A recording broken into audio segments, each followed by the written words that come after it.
in Korean time. Okay. See you Okay, then. Okay. and could you tell me who is presenting from each country? From Indonesia is Lucy. Oh, okay. Malaysia is Lucy. No, that's Indonesia. Indonesia. Ah, sorry. I'm sorry. Indonesia is Lucy. Kylie forgot all of us, Kylie. Yeah. You forgot all of us, is it, Kylie? Sorry. And okay. Malaysia is who? Malaysia is Asma and also Sarah. Okay. Me, both of us.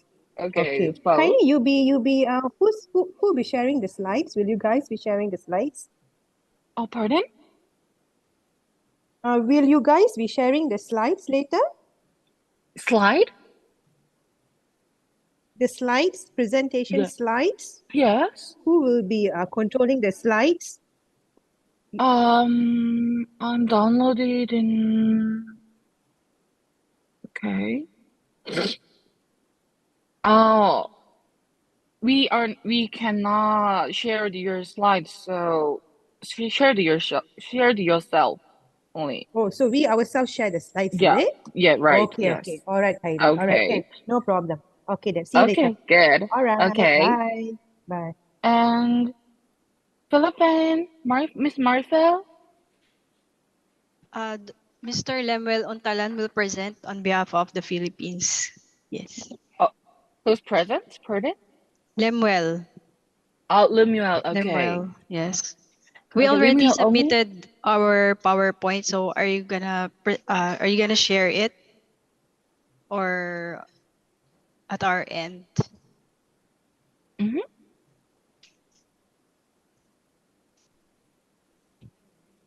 I can't listen to what you say. All right. So please, one more time. Okay. The one who will be presenting is Lemuel, Uh-huh. and then I'm asking if you will share the PowerPoint or us. Oh, we cannot share your PowerPoint, only yourself. Okay. So I will share Okay. it later. Okay. Thank Thank you. you. Bye bye. See you Yeah, later. bye-bye. And 팀장님 일단 라오스랑 태국이랑 저기 미얀마는 왓츠앱으로 확인하고 말씀드릴게. 혹시 요거 누구 발표하는지 기록하셨을까요? 팀장님?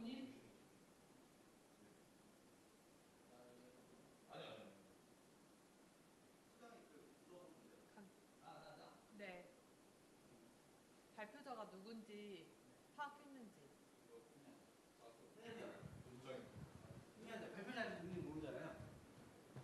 그 방금 인도네시아, 말레이시아, 필리핀은 말해주고 나왔거든요.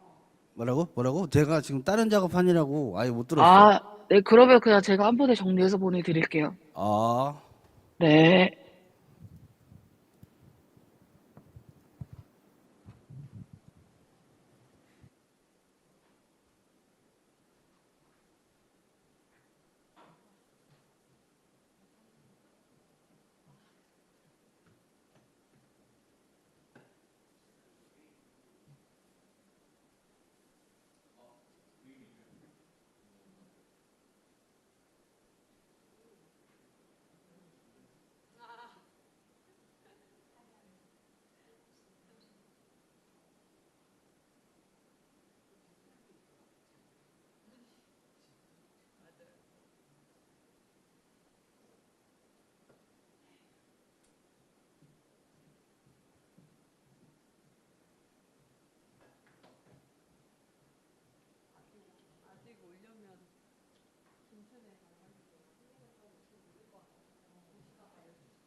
아,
Hello, everyone. Welcome back to ASEAN UHC International Training. I will briefly conduct a system environment check first. So may I ask everyone to please turn on your cameras to see everything's working. And however, please keep your microphone muted at all times except when you need to speak up. And please make sure that you change all your IDs into your actual names, please. Can I see everyone? Okay, good.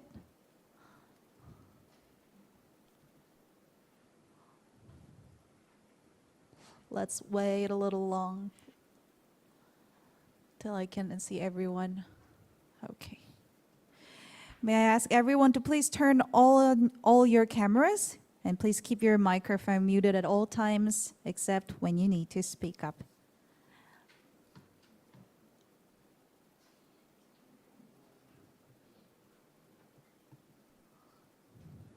This is a brief system environment check. So I will calling your names one by one to check your system environment when I see everyone on camera.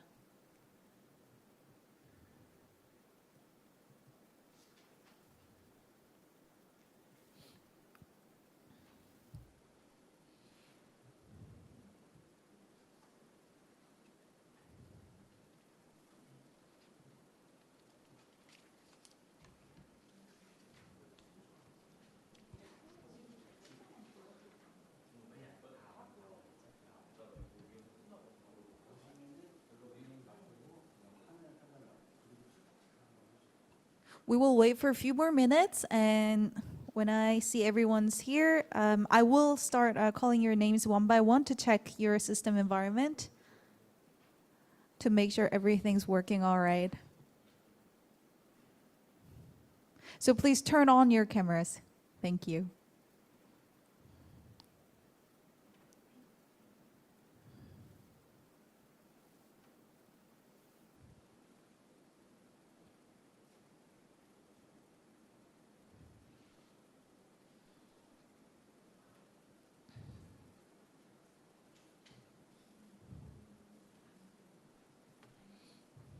This is a brief system check. We are waiting for everyone to join us.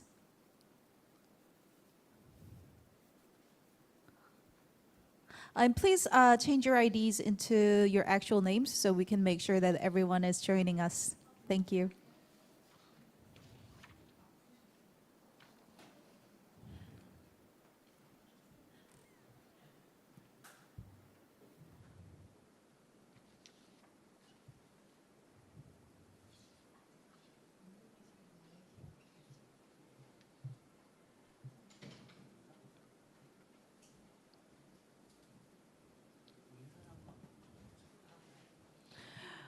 Okay, let's see whether all your microphones are also working. So I see a few people already joining us. Okay, yes, it's really good to see everyone. I see Sarah, right? Sarah Nigalingam. Can you, when I call your name, can you turn your microphone and let me know whether it's working fine? Yes, it's Sarah? working absolutely fine. Can you hear me? Okay, fine, great, thank Yeah, you, all thank right. you. Thanks for joining us today. And I also see Ms. Asma Ahmed Khalid, right? Hi, can you hear Okay, me? thank you, thank you, thank you for joining us. And Ms. Kintutat, right? Ms. Kintutat also joining us. Yes, hello, good Okay, morning. thank you. Great. And also Luciana, Ms. Luciana Sitimasito.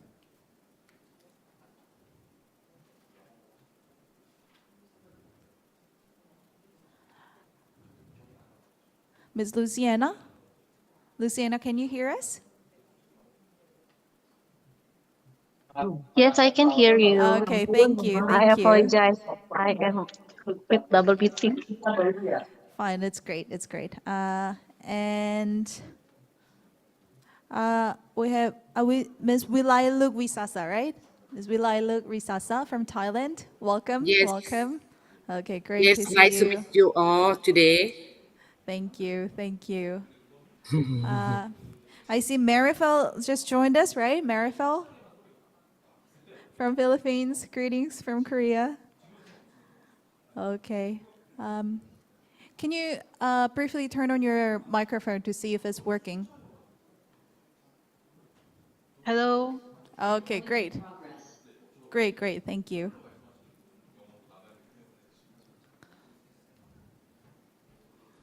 And let's see. Ilma just joined us, right? Ilma from Indonesia, right? Hello. Miss Ilma Yes. Dewayani. Yes, joining us. Thank you. Okay, working great. Miss Pu Win Ted, right? Hello. Okay, can you please turn on your cameras? Yes. Okay, thank you. Working great. Okay. We're waiting for just a few more people to join us.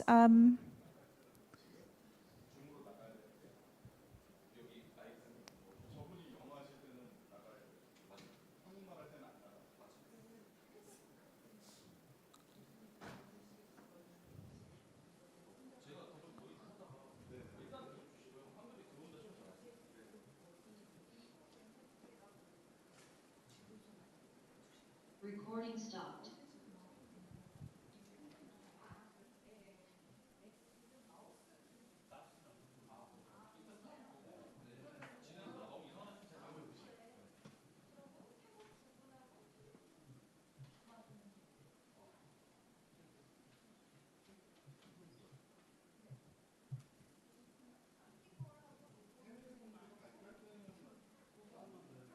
Recording in progress.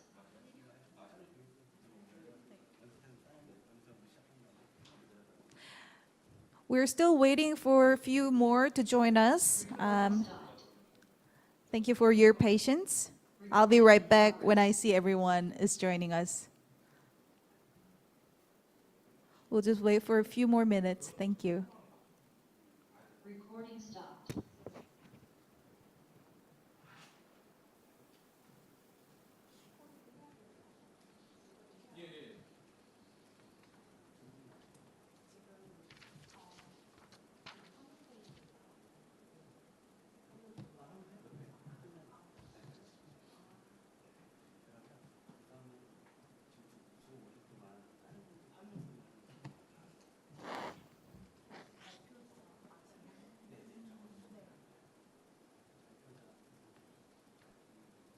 Recording in progress. Recording stopped. Okay, while we wait for everyone to join us, for those of you who are giving a presentation today, we need to make sure that the screen is working. So 화면 공유 잠깐만요. 네. So let's see if your screen sharing is working fine. 우리 말레이시아 먼저 하죠. Okay. Ms. Sarah and Asma from Malaysia, we need to see whether the screen sharing is working fine. So can we see that before we begin? Sure. Asma is currently. I tried to share the screen, but Okay, it seems okay. like the host disabled the screen sharing. Okay, It's can you show disabled. us? I cannot share the screen. It's disabled by the host. Maybe you can change the setting. Okay. And okay, then next we have Indonesia. Luciana, Miss Luciana, you will giving us the presentation, right?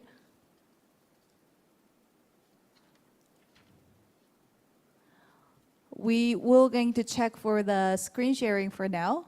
So Miss Luciana from Indonesia. Luciana from Indonesia, yes. Yes. Yes. Hello. Can you let us know that the screen sharing is working fine? I am using handphone right now, so Ilma, can you help me to make sure the screen sharing function? So you're waiting for Ilma to help you with the screen sharing? Yeah, Ilma. So actually, Ilma is in the middle of another activity as well. Okay. We'll get back to that later then. Okay. And Mr. Lumuel is giving the presentation from Philippines, right? I don't see him joining us. Asma says couldn't share screen. Like. Okay. 네.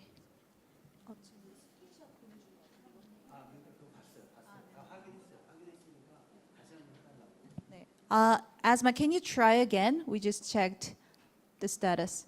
Okay, I'll try again. Yeah. All right. Can you see the screen now? Oh, okay. We see it's working Yeah. fine. Okay, great. All right. I will stop the sharing. Okay. Okay. Mr. Lumuel is giving the presentation from Philippines, and well, Yes. we're still waiting for him yeah. to join us, right?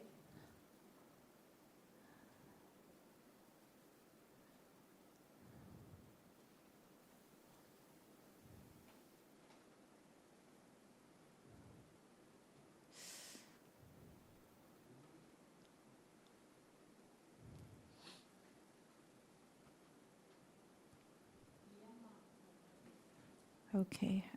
Miss Kintutat from Myanmar, can you let us know whether the screen sharing is working fine? Okay. Yes.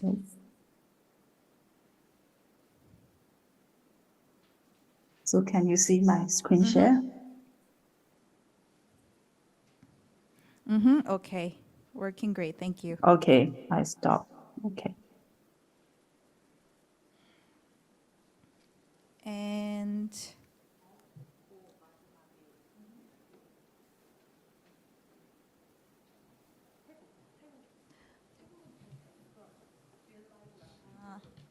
okay. Miss Wililuk from Thailand. You're the one who's giving us the presentation, right? Yes. Let's see if the screen share is working fine.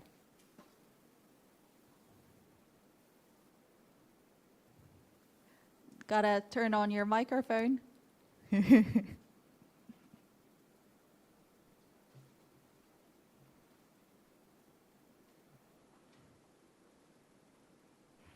Let's try. Okay. Okay. What's going on? Let us know if you have any problems. It look like have problem. Let's try again.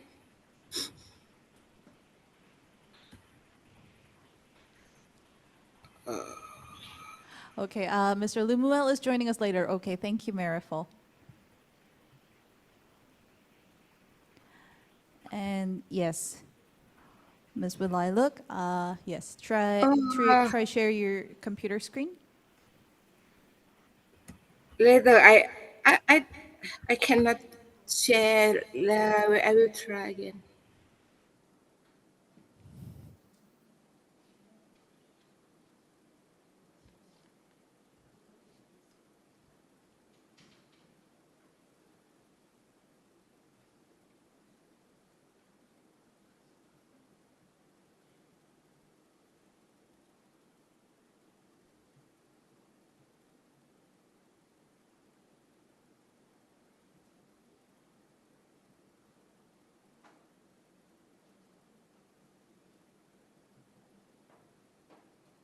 Are you trying to figure out, or is there any problem that you need help with?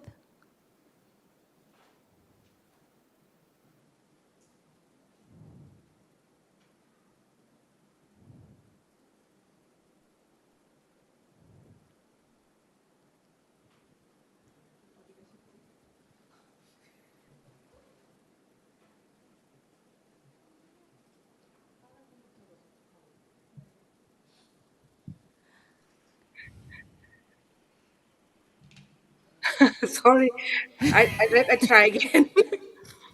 What law? Still got to figure that out. Okay. We got a few hours. So okay, Okay. hopefully. Okay. Okay, Okay, right. it's working fine. I try to try and it's get out. So okay. Okay, all I can see, Okay. right? Thank you for that. Thank you. Thank you. Okay. Nene. Just make sure that you turn it on a full screen when you give us the presentation later, okay? Okay, great.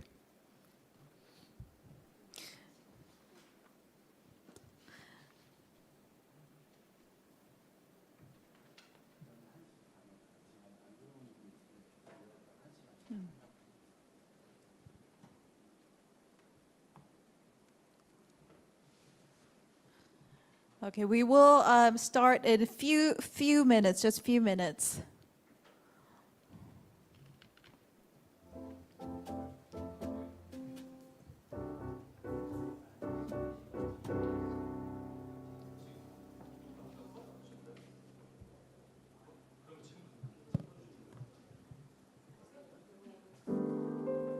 Recording in progress.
Welcome, ladies and gentlemen. We will now begin the post-webinar for ASEAN UHC International Training.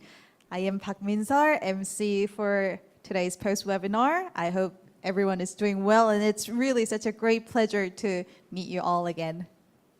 So today's post-webinar will focus on your efforts to implement the country policy report and presentations on the results of your local workshops conducted during the 3 months of the results of your local workshop conducted following the training. So we will also have our expert and peer feedback later.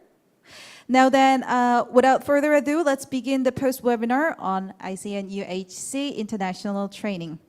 So everyone, please welcome Ms. Mona Kim, who will present the outcome of the training and a brief guide on the post-webinar course.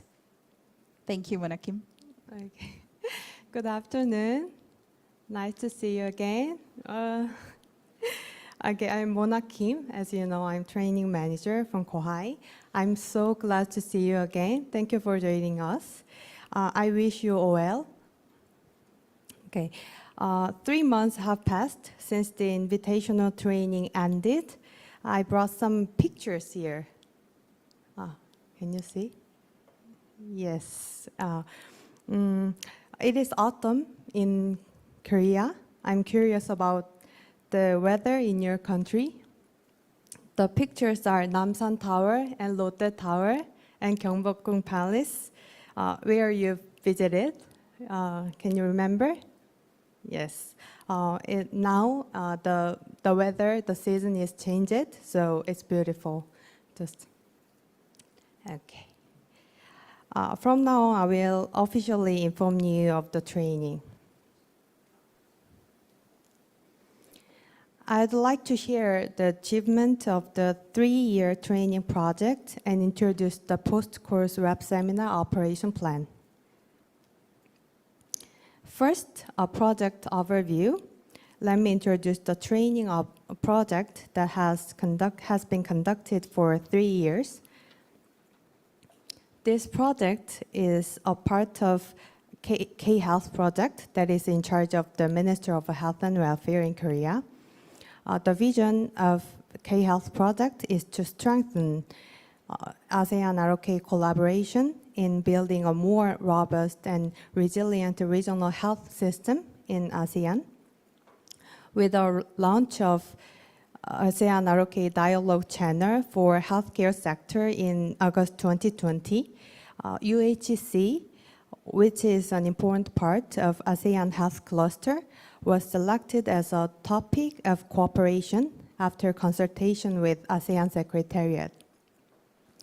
So, Kohai distinguishes this training as follows: customized curriculum through preliminary education demanding surveys, and involvement of multiple organizations under the Minister of Health and Welfare. We visited a total of 10 organizations as field trips this invitational training. Lastly, establishment of a 3-step training system, including post-course web seminar. And Kohai try hard to reflect your different educational needs of ASEAN member states through this process. Next is the result and outcome of 3-year training project. From 2021 to this year, total 46 trainees from 7 countries completed the program. The number of participants by country is as follows. The main performance are satisfaction surveys and action plan reports. The training performance survey is mainly asking about the performance of field application of action plan. This year, we added questions asking how much the partnership between Korea and ASEAN countries has been strengthened. And Kohai was able to achieve good results. And action plan topics by countries. It is mainly about medical financial management and primary health care. Oh, sorry. And I prepare a video clip, the invitational training to recall our good memories. And let's see.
You study hard.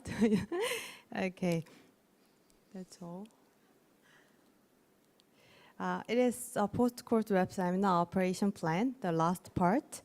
The invitational training was successfully completed. Thanks for your participation. Today, we are going to share your experiences about field application. I asked you to organize the presentation, focusing on the attempt, achievement, challenges, and implications for the past 3 months. I planned peer feedback time as well as expert feedback after the presentation session in three countries. We will discuss your opinion and questions through the Padlet program. Total 6 countries are attending today. I appreciate your kind cooperation. Okay, this is timetable. It's a little bit changed. So the order of presentation will be Malaysia, Indonesia, and Philippines. And then in second session, Myanmar and Laos PDR and Thailand. Yes, so the presentation will begin at 14 p.m. in Korean time. After the presentation of all countries, we will take a group photo. Please stay with us until the end. Okay. My presentation is over. Thank you for listening. Okay, thank you, Ms. Mona Kim. Bringing back all the memories, right? Okay, ladies and gentlemen, we will take a short break for about 5 minutes, and then we will be proceeding the presentations. So I'll be seeing you very soon. Just taking a 5-minute short break, and we'll be right back. Thank you.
마이크 되는 거죠?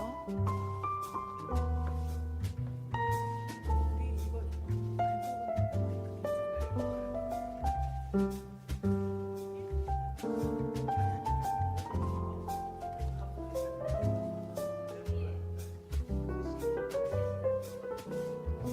아니 근데 그 사이에 전문가 패널 소개 다시 보기 시작했어요.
Okay, ladies and gentlemen, I think we're ready to begin.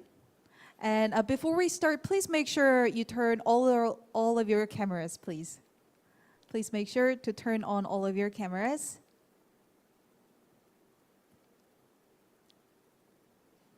Okay, it's great to see everyone. Thank you. Okay, now let's proceed with the country report presentations of 2023 ASEAN UHC International Training Post webinar.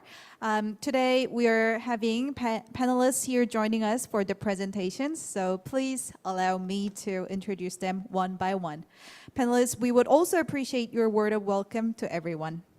So our first panelist joining us today is Professor Kim Jin-hak of Kohi.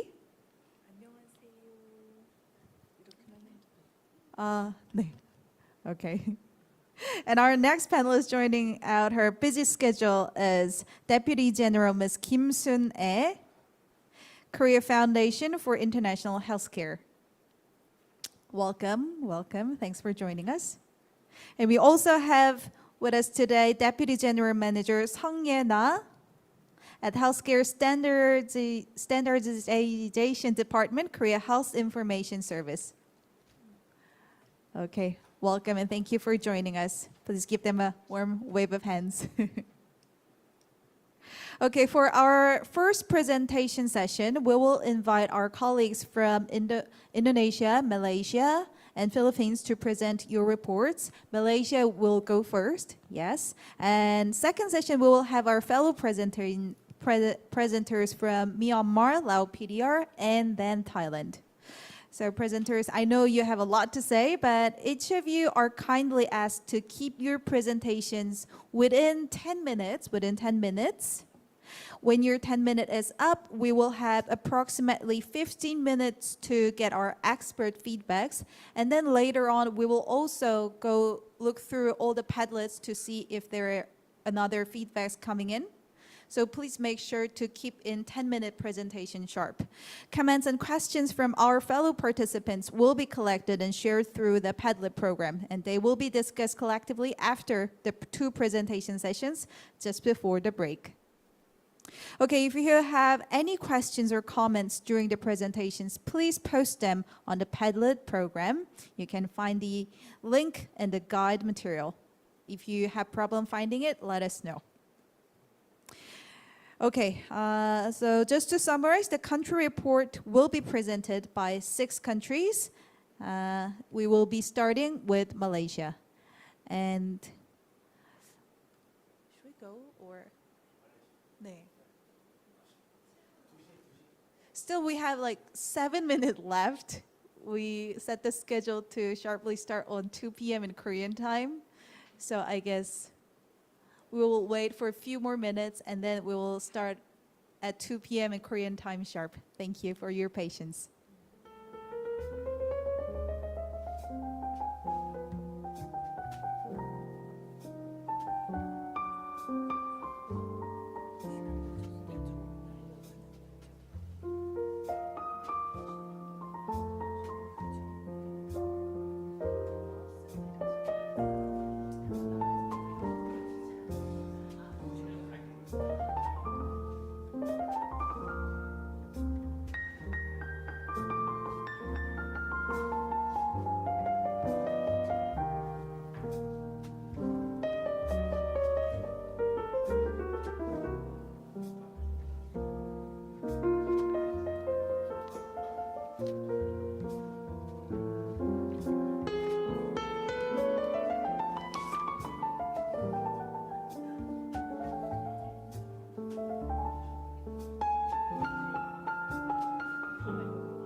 Okay, ladies and gentlemen, thank you for your patience. The country report will be presented by 6 countries. They will be divided into 2 groups with 3 countries in each group. So the first 3 will present their reports, and then followed by the short break, the remaining 3 countries will present after the break. So we will begin the first session's presentations in order of Malaysia, Indonesia, and the Philippines. So we will begin with Malaysia.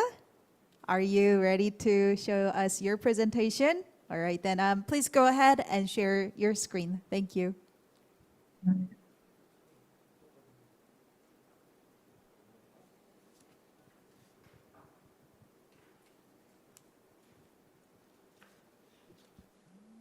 Okay, can you see my presentation?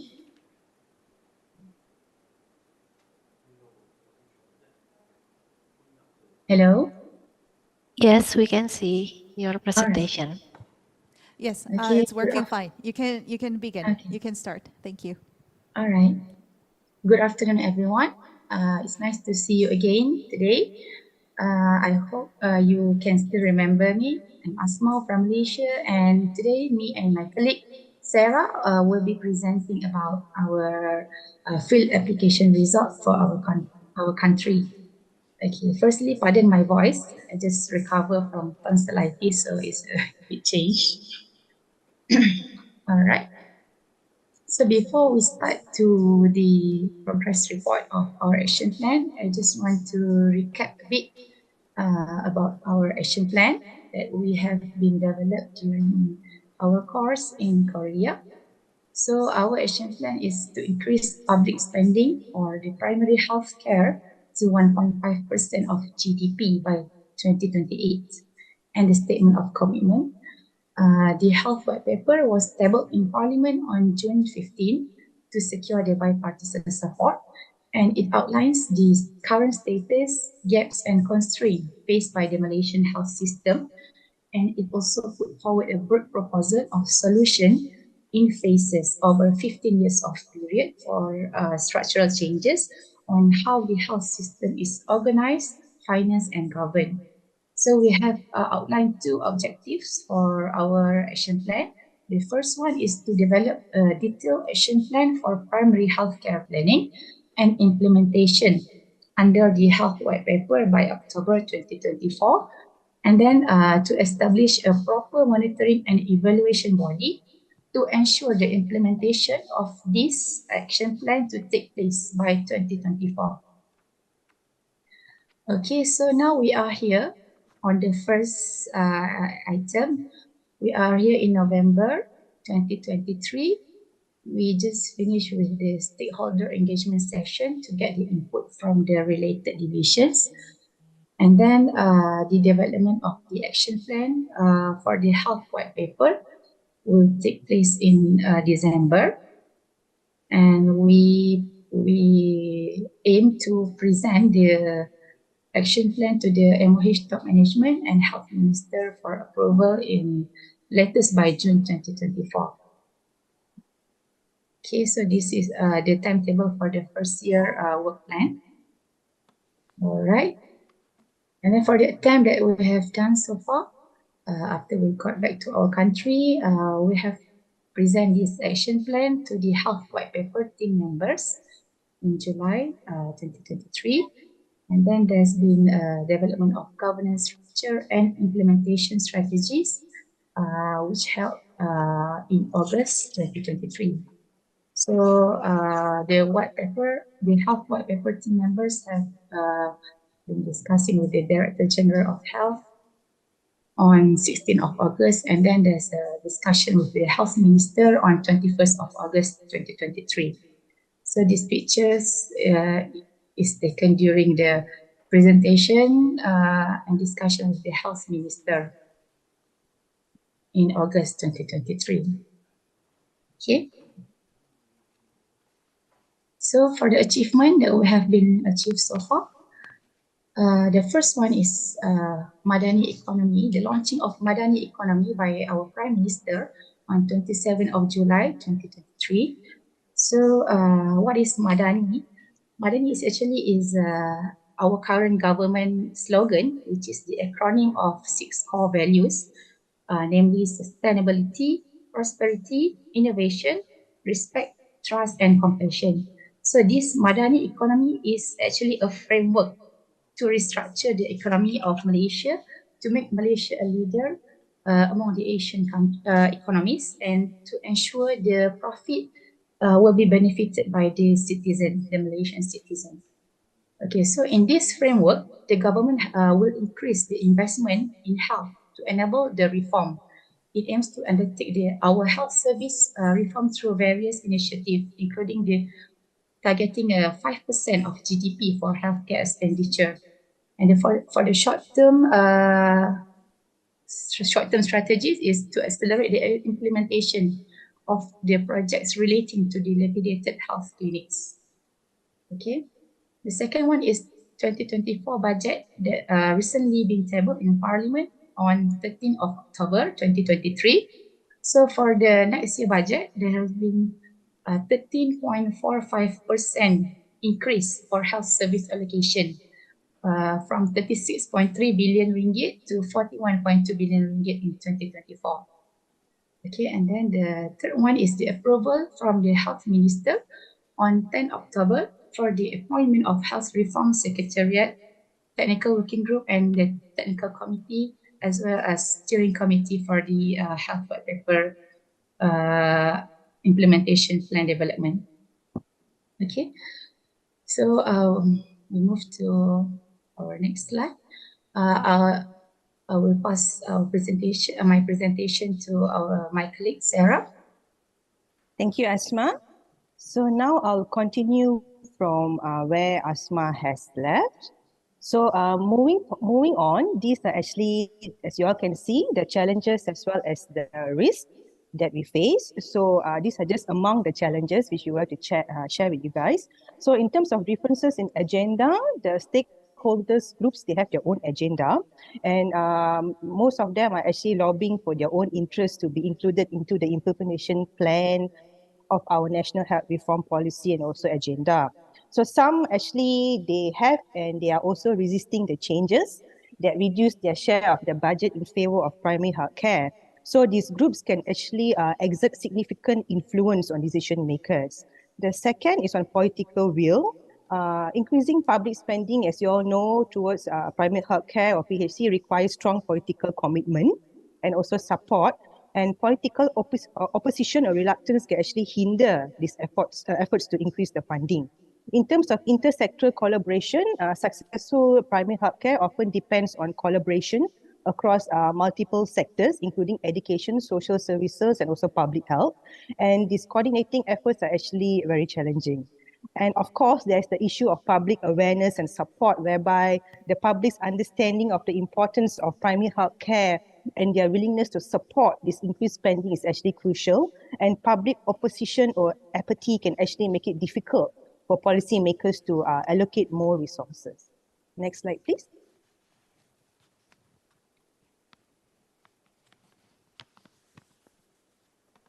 So as you can see, this is our forward plan. So nothing is actually set in stone, as most of the work are still in progress. So currently, as Asma has informed just now, we are actually also working towards establishing the suggested committees with the appropriate members for the health reform implementation. An example of the committees, as you can see here, are the National Health Reform Committee, the Steering Committee, the Technical Committee, the Technical Working Groups, as well as the Health Reform Secretariat. So regular meetings have been conducted with our health minister since August, and more discussions as well as meetings are currently ongoing at many levels to ensure that the committees are actually up and running as soon as possible to enable us to move forward. So next year, the implementation plan can actually take place, and moving towards year 2025, the health reform monitoring body will be able to play its role. Next slide, please. All right, so increasing public spending on primary health care can actually have several significant implications, as we all know, both positive as well as negative.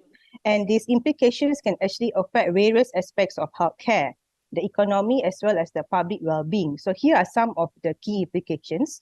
So in terms of the positive implications, as we are all aware, is of course improved access to healthcare, whereby increased public spending on PHC can actually make healthcare services more affordable and also accessible, particularly for the underserved and vulnerable populations. So this can actually lead to better health outcomes.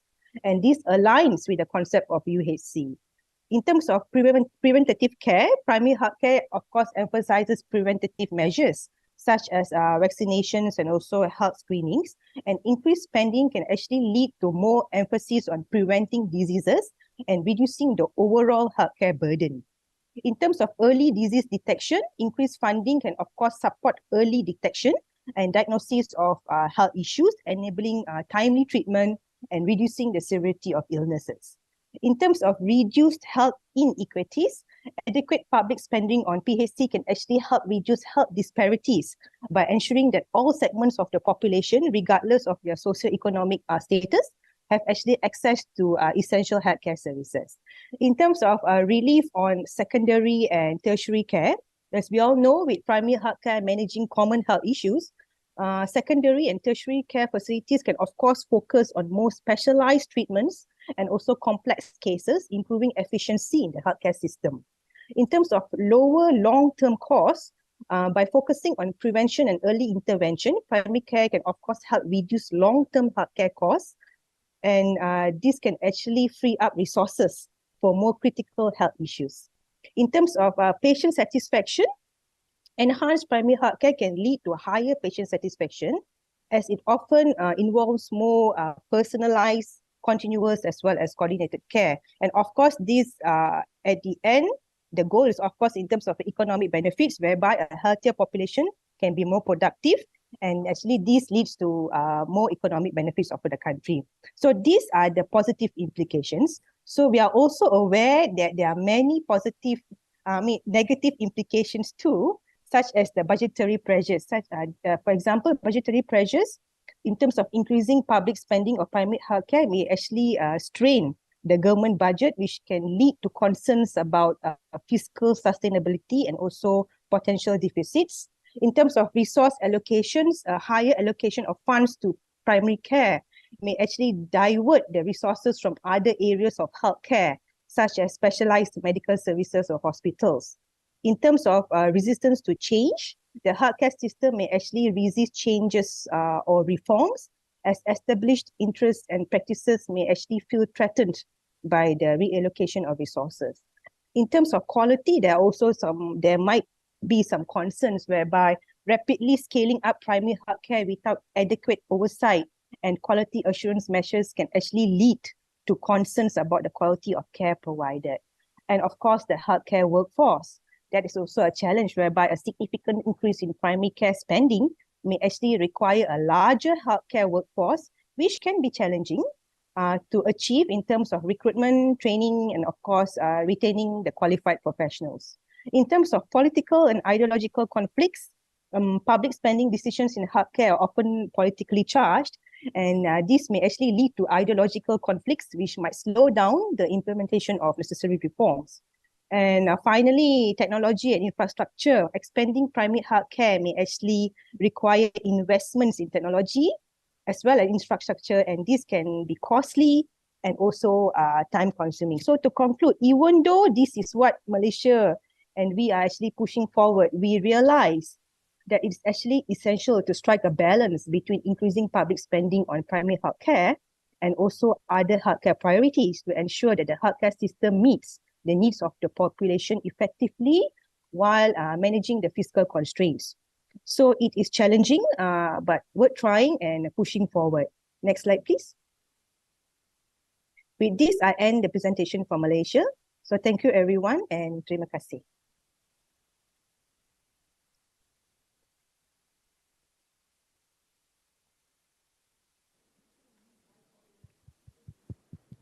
네, 들어오나요?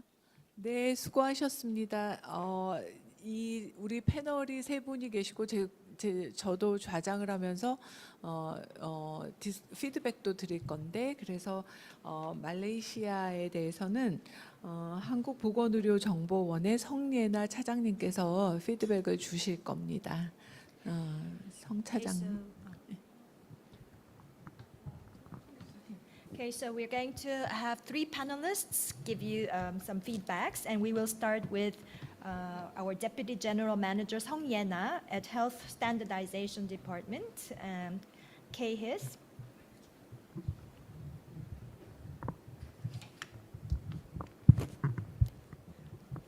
Okay, so shall we ask our Director General Manager to give you the feedback? 네, 발표 감사드립니다. 우선 작년에 제출하셨던 과제에 이어서 동일한 내용이지만 그동안의 진행 사항을 겸해서 진행 사항이 좀 된 것 같아서 좀 기쁘게 들었고요. 그다음에 업데이트된 내용을 공유해 주셔서 감사드립니다. 제가 듣고서는 이제 드릴 말씀은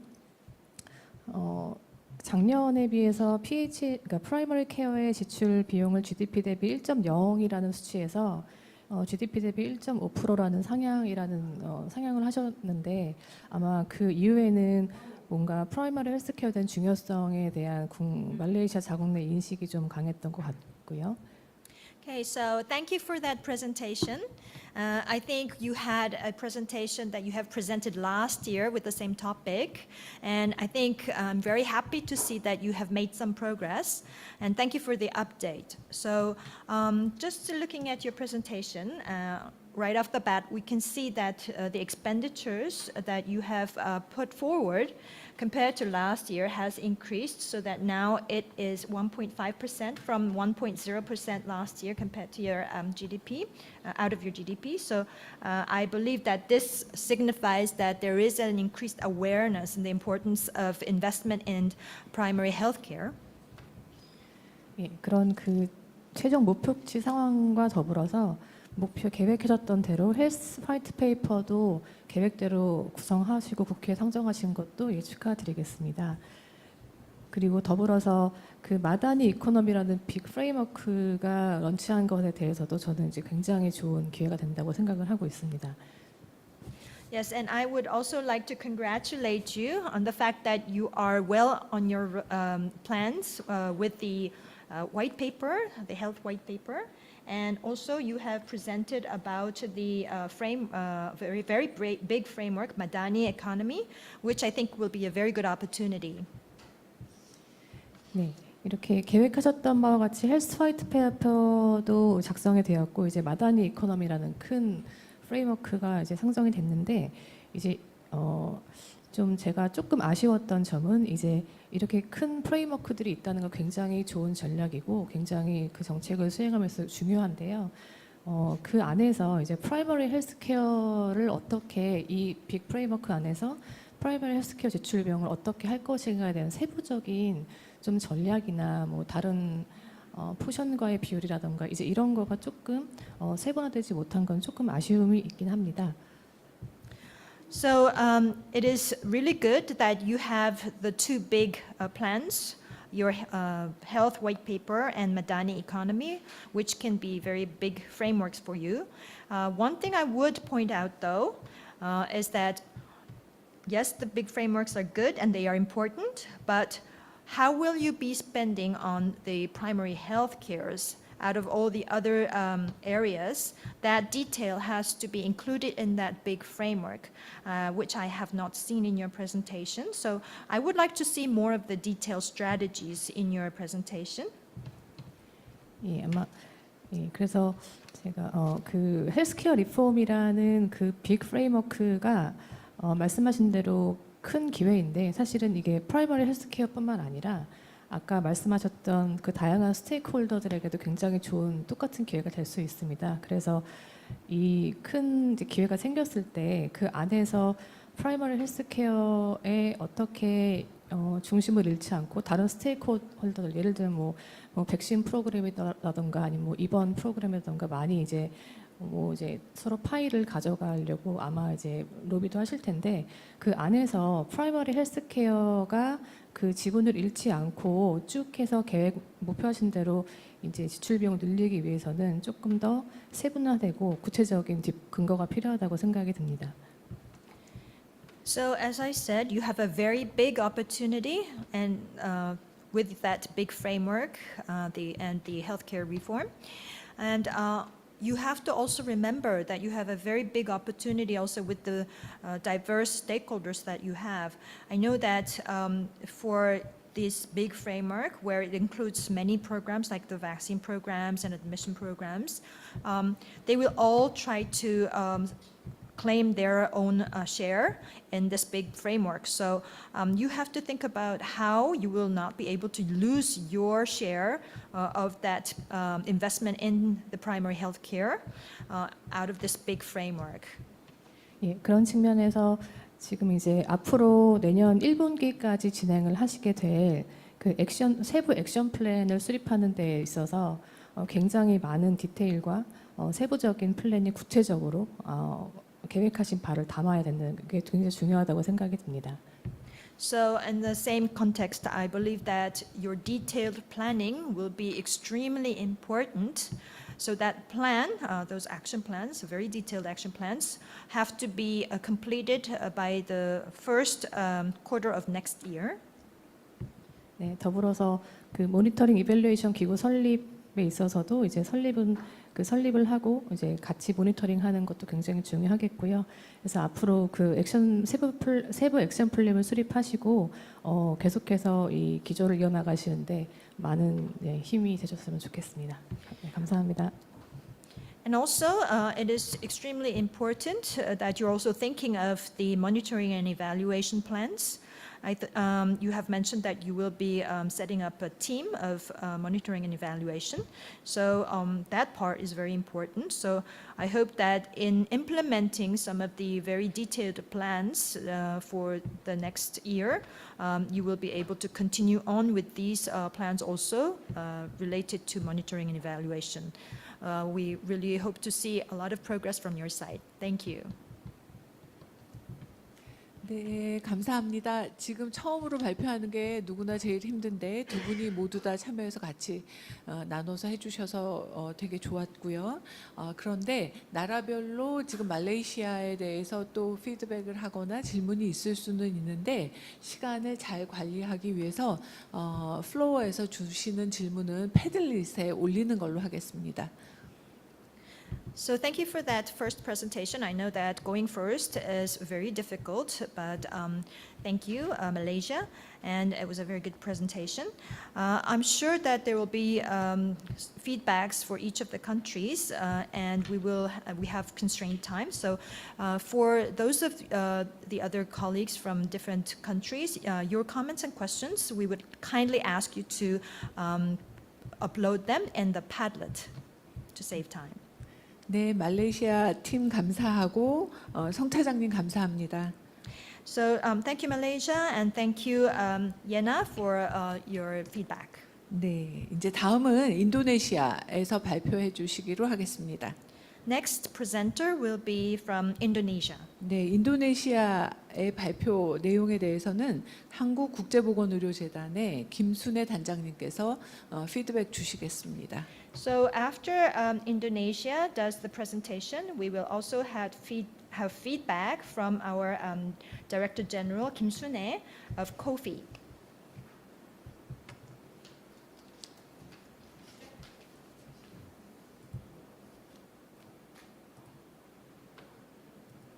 인도네시아 시작하실까요? Okay, are you ready, Indonesia? Yes, I am ready.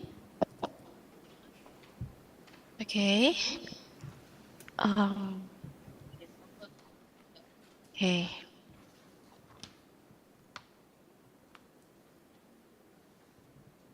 Ilma, boleh slideshow? Yeah. Okay. Okay. Good afternoon, everyone. So nice to meet you all here again. So for this session, we'd like to report you the field application result of the action plan for the high JKS spending for cervical cancer care in Indonesia. From Indonesia is myself, Lucy, and my partner, Ilma. Next slide.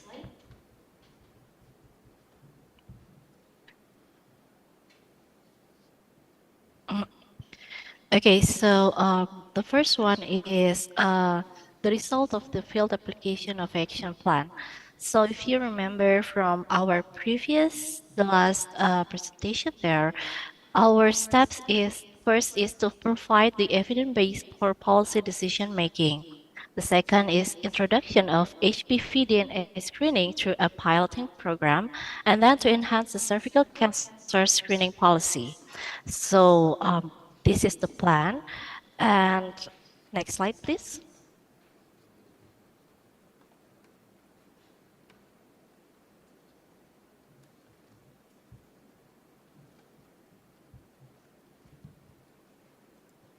Okay.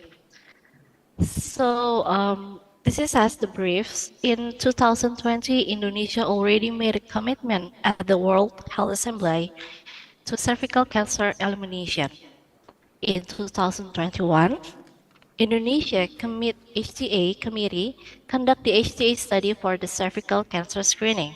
And in 2022, we upload the recommendation to use the HPV DNA non-genotyping co-tested with the FIA. This is also in line with the WHO recommendation. And in 2023, the we cooperate and coordinate with the program holder. It is under the Directorate of the Non-Communicable Diseases and other related stakeholder. In this year, we are implementing and the cervical cancer screening piloting in 5 administrative areas of Jakarta City. What I show you here is the algorithms of the patient who will receive the cervical cancer screening using the HPV DNA.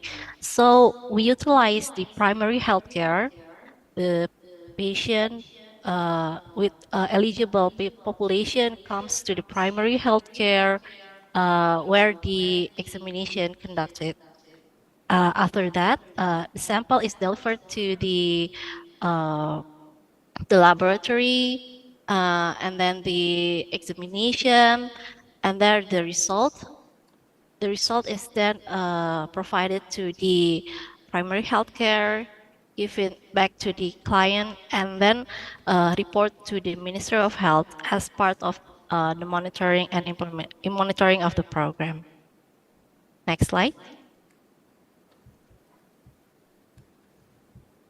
Yeah, so this is the achievement where you can see that we already conduct the HCA program and give advice to the program, and then it is implemented through a piloting program.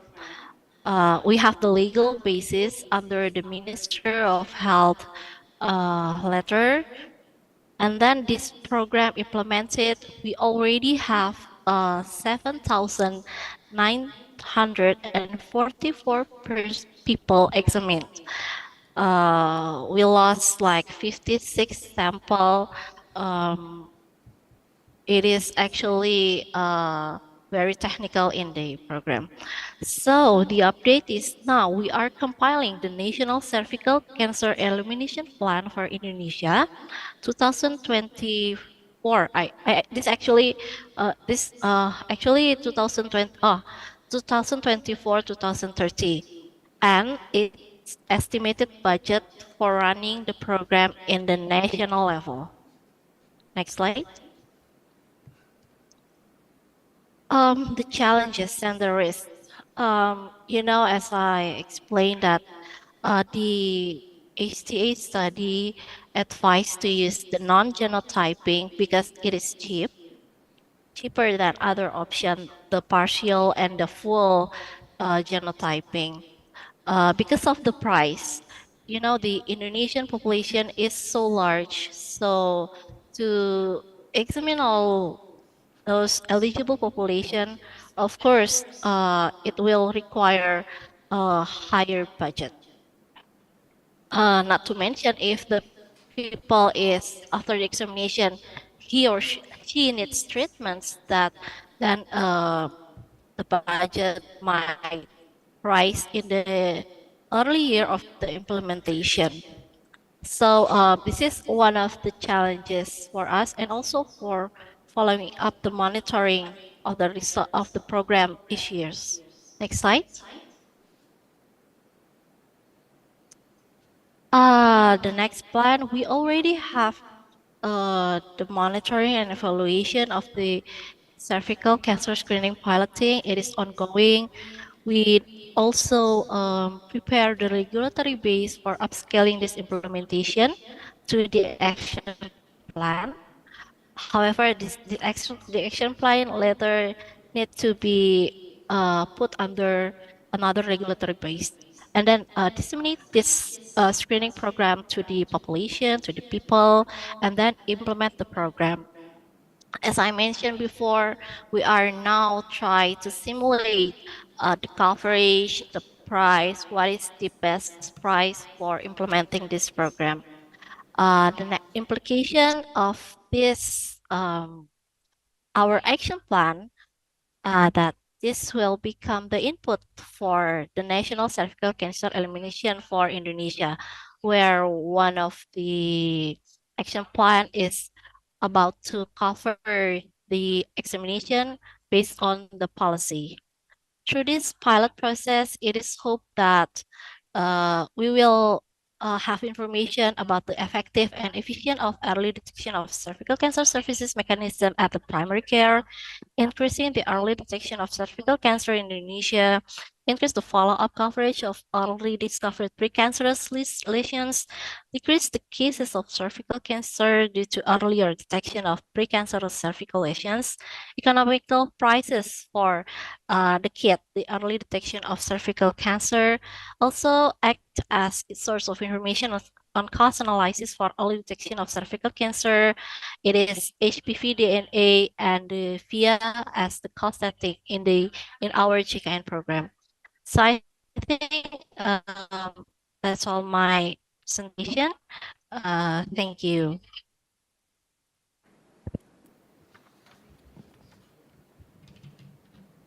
네. 네, 발표 감사합니다. 저는 이 발표를 들으면서 인도네시아에서 여성의 건강에 이렇게 관심이 있다라는 사실부터 굉장히 기쁘다고 생각을 합니다. So thank you for that presentation, Indonesia. Listening to your presentation, actually, I was very pleased to see that Indonesia has great interest in the health of women. 그리고 또 좋은 사례로 에비던스 베이스드 정책을 만들고자 하는 노력에 대해서도 굉장히 좋은 인상으로 말씀을 드리고 싶습니다. And I also had a very good impression in that you are actually pursuing an evidence-based policy, and this is a very good example. 그런데 서비컬 캔서를 엘리미네이션 한다라는 거, 완전히 없앤다고 하는 거는 굉장히 큰 챌린지라고 생각을 합니다. But I do believe that it is a very big challenge to eliminate or even eradicate cervical cancer. 그리고 이제 이 질병 예방의 차원에서 봤을 때 1차적인 프라이머리 프리벤션으로 볼 수 있는 애드보커시나, 왜냐하면 문서에서 제가 봤는데 인도네시아 여성들이 약간은 부끄러워하는 문화 때문에, 샤이 컬처 때문에 이렇게 이제 가서 검사를 한다거나 이런 것들이 좀 어려움이 있다라고 해서 저는 그걸 보면서 애드보커시가 굉장히 많이 필요할 거라고 생각을 했습니다. 그래서 1차 예방 차원에서는 애드보커시 프로그램이 조금 더 강화될 필요가 있을 것 같습니다. So looking at this disease prevention that you are trying to pursue, I thought that you would need a very strong advocacy program on the primary prevention level, because you meant reading out of the some papers, I hear that Indonesia has this shy culture where women find it very difficult to go and do the screening itself because they are shy. So I believe to overcome that, you really need a very strong advocacy group. 네, 그리고 아마 3차 예방, 터시어리 프리벤션 차원에서는 치료적인 측면과 이런 암으로 인해서 발생할 수 있는 이 향후에 팔로업 케어들이 필요할 것 같습니다. And on the tertiary prevention level, you will need to think about treatment also because of the cancer that these diseases could lead up to. 그래서 지금 단계에서는 파일럿 프로젝트를 했기 때문에 제 생각에는 이런 파일럿 프로젝트 이후에 이게 이제 새로운 스크리닝 방법이기 때문에 코스트 이펙티브니스와 같은 그런 좋은 근거를 연구해 보면 그걸 가지고 일반 대중에게 적합한 용어를 통해서 애드보커시를 하고 또 전문가들에게 적합한 용어로 애드보커시를 하면 크게 활용할 수 있을 거라고 생각을 합니다. So right now you have done the pilot project, and I believe that after your pilot project, you will be focusing on maybe studies, for example, cost effectiveness studies for your evidence, since this is a new screening methodology. And after that, you may turn to the advocacy group and use the right terminology first for the public and also for the professionals, and deliver the right message for that prevention. 그리고 한 가지 더 말씀드리고 싶은 거는 이게 이제 인도네시아 보험 안에 베네핏 패키지로 들어갈 때 전체적으로 패키지로 들어가기에는 아무래도 비용적인 면에서 어려울 거라고 예상이 됩니다. 그래서 아무래도 푸어한 그룹을 먼저 지원하는 그래서 단계적인 접근 방식을 고민해 보셔도 좋을 것 같다라는 말씀 드립니다. 감사합니다. And just want to add one more point here, because you are going to include this as part of a beneficial packet in your Indonesian national insurance. But I believe maybe it would be difficult to include everyone from the beginning. So I would recommend a phase-in kind of an approach where you can include maybe the poor first. 네, 감사합니다. 발표자도 고생하셨고 좋은 의견 주셔서 네, 김순애 단장님 감사합니다. So thank you, presenters from the Indonesia, and thank you also, Deputy General for Director General for the feedback. 네. 자, 다음은 필리핀 앞쪽 파트에서는 마지막인데요. 필리핀이 발표하실 순서입니다. 발표하시고 나면 다시 성혜나 차장님이 의견 주시겠습니다. Now we will move on to the team Philippines. Philippines will be the last presenter for the first presentation session, and we have our Deputy Director General Song Ye-na, who will be giving the feedback.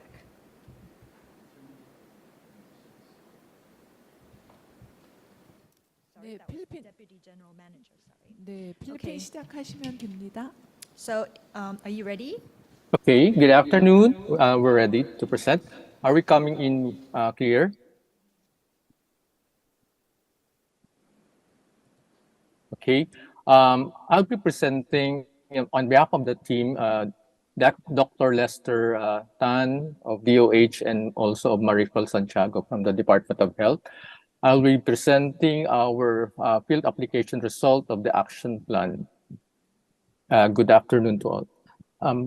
Next slide, please. The goal of our action plan is to have a strengthened and accurate national health insurance program beneficiary database, which we integrated with the Philippine Identification System, or PhilSys, by year 2024. There were 3 objectives identified in this action plan: to have the PhilHealth PhilSys Integration Implementation Plan, or PIIP, approved by the Philippine Statistics Authority, PSA, by October of 2023. As we have presented earlier, PSA, the Philippine Statistics Authority, is the administrator of the PhilSys Act, or the Philippine Identification System Act. The second objective is to have the data sharing agreement with PSA on the validation of the NHIP beneficiary database with the civil registration debt registry approved and implemented by October 2023. And the last objective is to have the implementing guidelines of the Objective 1 approved by June 2024. So some updates on the action plan. The first objective regarding to have the PhilSys approved by PSA by October 2023. Our team just learned that we have submitted the PhilSys integration implementation plan on August 4, 2023. But with recent discussion with the team that was designated to overall implement this integration, we have learned that our process, the NHIP member registration and authentication business processes, is not included in the integration plan. So we have to really revisit this submitted PIIP with PSA, and also make some revision or amendment on the submitted PIIP. On the second objective, to have a data sharing agreement with PSA on the validation of our beneficiary database with the civil registry system debt registry. I think we are on target, but we have the joint memorandum order was signed on July 28 of this year, and coordination meetings with the Philippine Statistics Authority and also concerned offices in our office, PhilHealth, was conducted on August 18 and 29. And we have submitted the initial data to PSA for its validation last September 21. And we are awaiting results from that. On the third objective, there are no updates yet because this is anchored on the objective number 1, which is on the PhilSys Integration Implementation Plan approval. Next slide, please. So these are the attempts made by our office. We have conducted continued coordination meetings with concerned offices under the Office of the Chief Information Office on the expected deliverables and timelines of the submitted action plans. So we have to make to meet them, especially the team under the Office of the CIO, which is designated by management to be the overall coordinating office to implement the integration with the PhilSys. So that's the reason why we learned that what was submitted do not include our business processes. Then, as part of really having the deliverables be pursued upon, a corporate issuance on the office level scorecard of our office, the member management group, include the deliverables on the data sharing with the Philippine Statistics Authority on the debt records, and also the inclusion of the membership registration process in PhilSys Integration Implementation Plan. So this would, in a way, put some authority for our office to pursue on the deliverables. Second, MMG also pushed for the signing of the joint memorandum order on the data sharing agreement with the PSA on the debt records under the registration system, and address some compliance to data privacy protocols. So this is also one of those realization from our office that there are, in a way, some things are not acted upon by our other offices that we have to really push it. Next, please. So as an achievement since there's a memorandum of agreement with the PSA on the data sharing with the debt records, it was signed roughly about 2 years ago, in July of 2021. It is only recently, about after 2 years, that the implementing guidelines have been signed by both parties, PSA and PhilHealth. Also, after the technical coordination meetings, we have already submitted about 5 million data records with ages 60 years old and above to the Philippine Statistics Authority for their validation with the CRS on debt records. We submitted these records in September 21, 2023, and we are awaiting transmittal of the results from PSA. Next slide, please. So some challenges and risk. In a way, in the course of continued coordination with the Office of the Chief Information Officer, in a way, our Chief CIO has recently been is on sick leave because of some health condition. She suffered some, in a way, about 2 months ago, aneurysm, so she's on leave. But I think there is an acting CIO, but we really have to push this project or action plan further. So that is one of those risks for continuity. Also, I don't know if you have learned that PhilHealth, the information and communication technology infrastructure and application systems, was recently affected by a cyber security breach, or a ransomware affected our application systems and also our data warehouses. So this really affected us in this in attaining the timelines in our submitted action plan. And as I have mentioned earlier, there is a need to revise the submitted PhilSys integration implementation plan to consider prioritized member registration processes. Next slide, please. So our forward plan would be to initiate to meet with the Philippine Statistics Authority Assistant National Statistician, because in coordination with the designated office of the CIO, to push forward the onboarding review of the submitted PIIP and its possible revision to prioritize the integration of the NHIP beneficiary registration and with PhilSys. So because of the recent cyber attack happened to the corporation and even to some agencies of government, we like to explore the possibility of technical assistance from international development partners on data management and cyber security for PhilHealth. Fortunately, we have an existing technical assistance from ADB, and we are in a way raise this concern to them if they could possibly help us out on this aspect. And then we have to also to coordinate and collaborate with the Department of Information and Communication Technology on the integration of their, this is a national mobile application, or what they term as eGov Super mobile application, with the NHIP beneficiary registration and authentication. And I think this is also in line with the recent instruction coming from the President of the Philippines.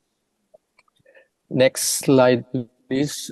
So the implication on the submitted action plan would be: one, there would be a delayed implementation on the integration of the NHIP beneficiary registration with PhilSys registration and authentication processes. At the same time, as our goal is to strengthen and our NHIP beneficiary database, there would be an apparent weakness on the data integrity or accurateness of the NHIP beneficiary database, which is being used now as a planning inputs on the priority of this administration on implementation of the primary care benefit packages. So this, I think that would end my presentation. Thank you very much for this opportunity. Good afternoon. 성 차장님 얘기해 주실까요? 네, 발표 감사드립니다. 마찬가지로 계속해서 해오고 계셨던 PhilHealth, PhilSys 인터그레이팅 임플리멘테이션 플랜의 그동안 진행상이 좀 잘 진행된 것 같아서 기쁜 마음으로 들었습니다. 아마 통계청과 같은 목표를 공유를 잘 하셨고 잘 협조가 되고 있는 것으로 보입니다. Thank you for that presentation. Likewise, I think you are well on your track to integrate the PhilHealth and PhilSys systems, and I think you are very well aligned with the statistics office.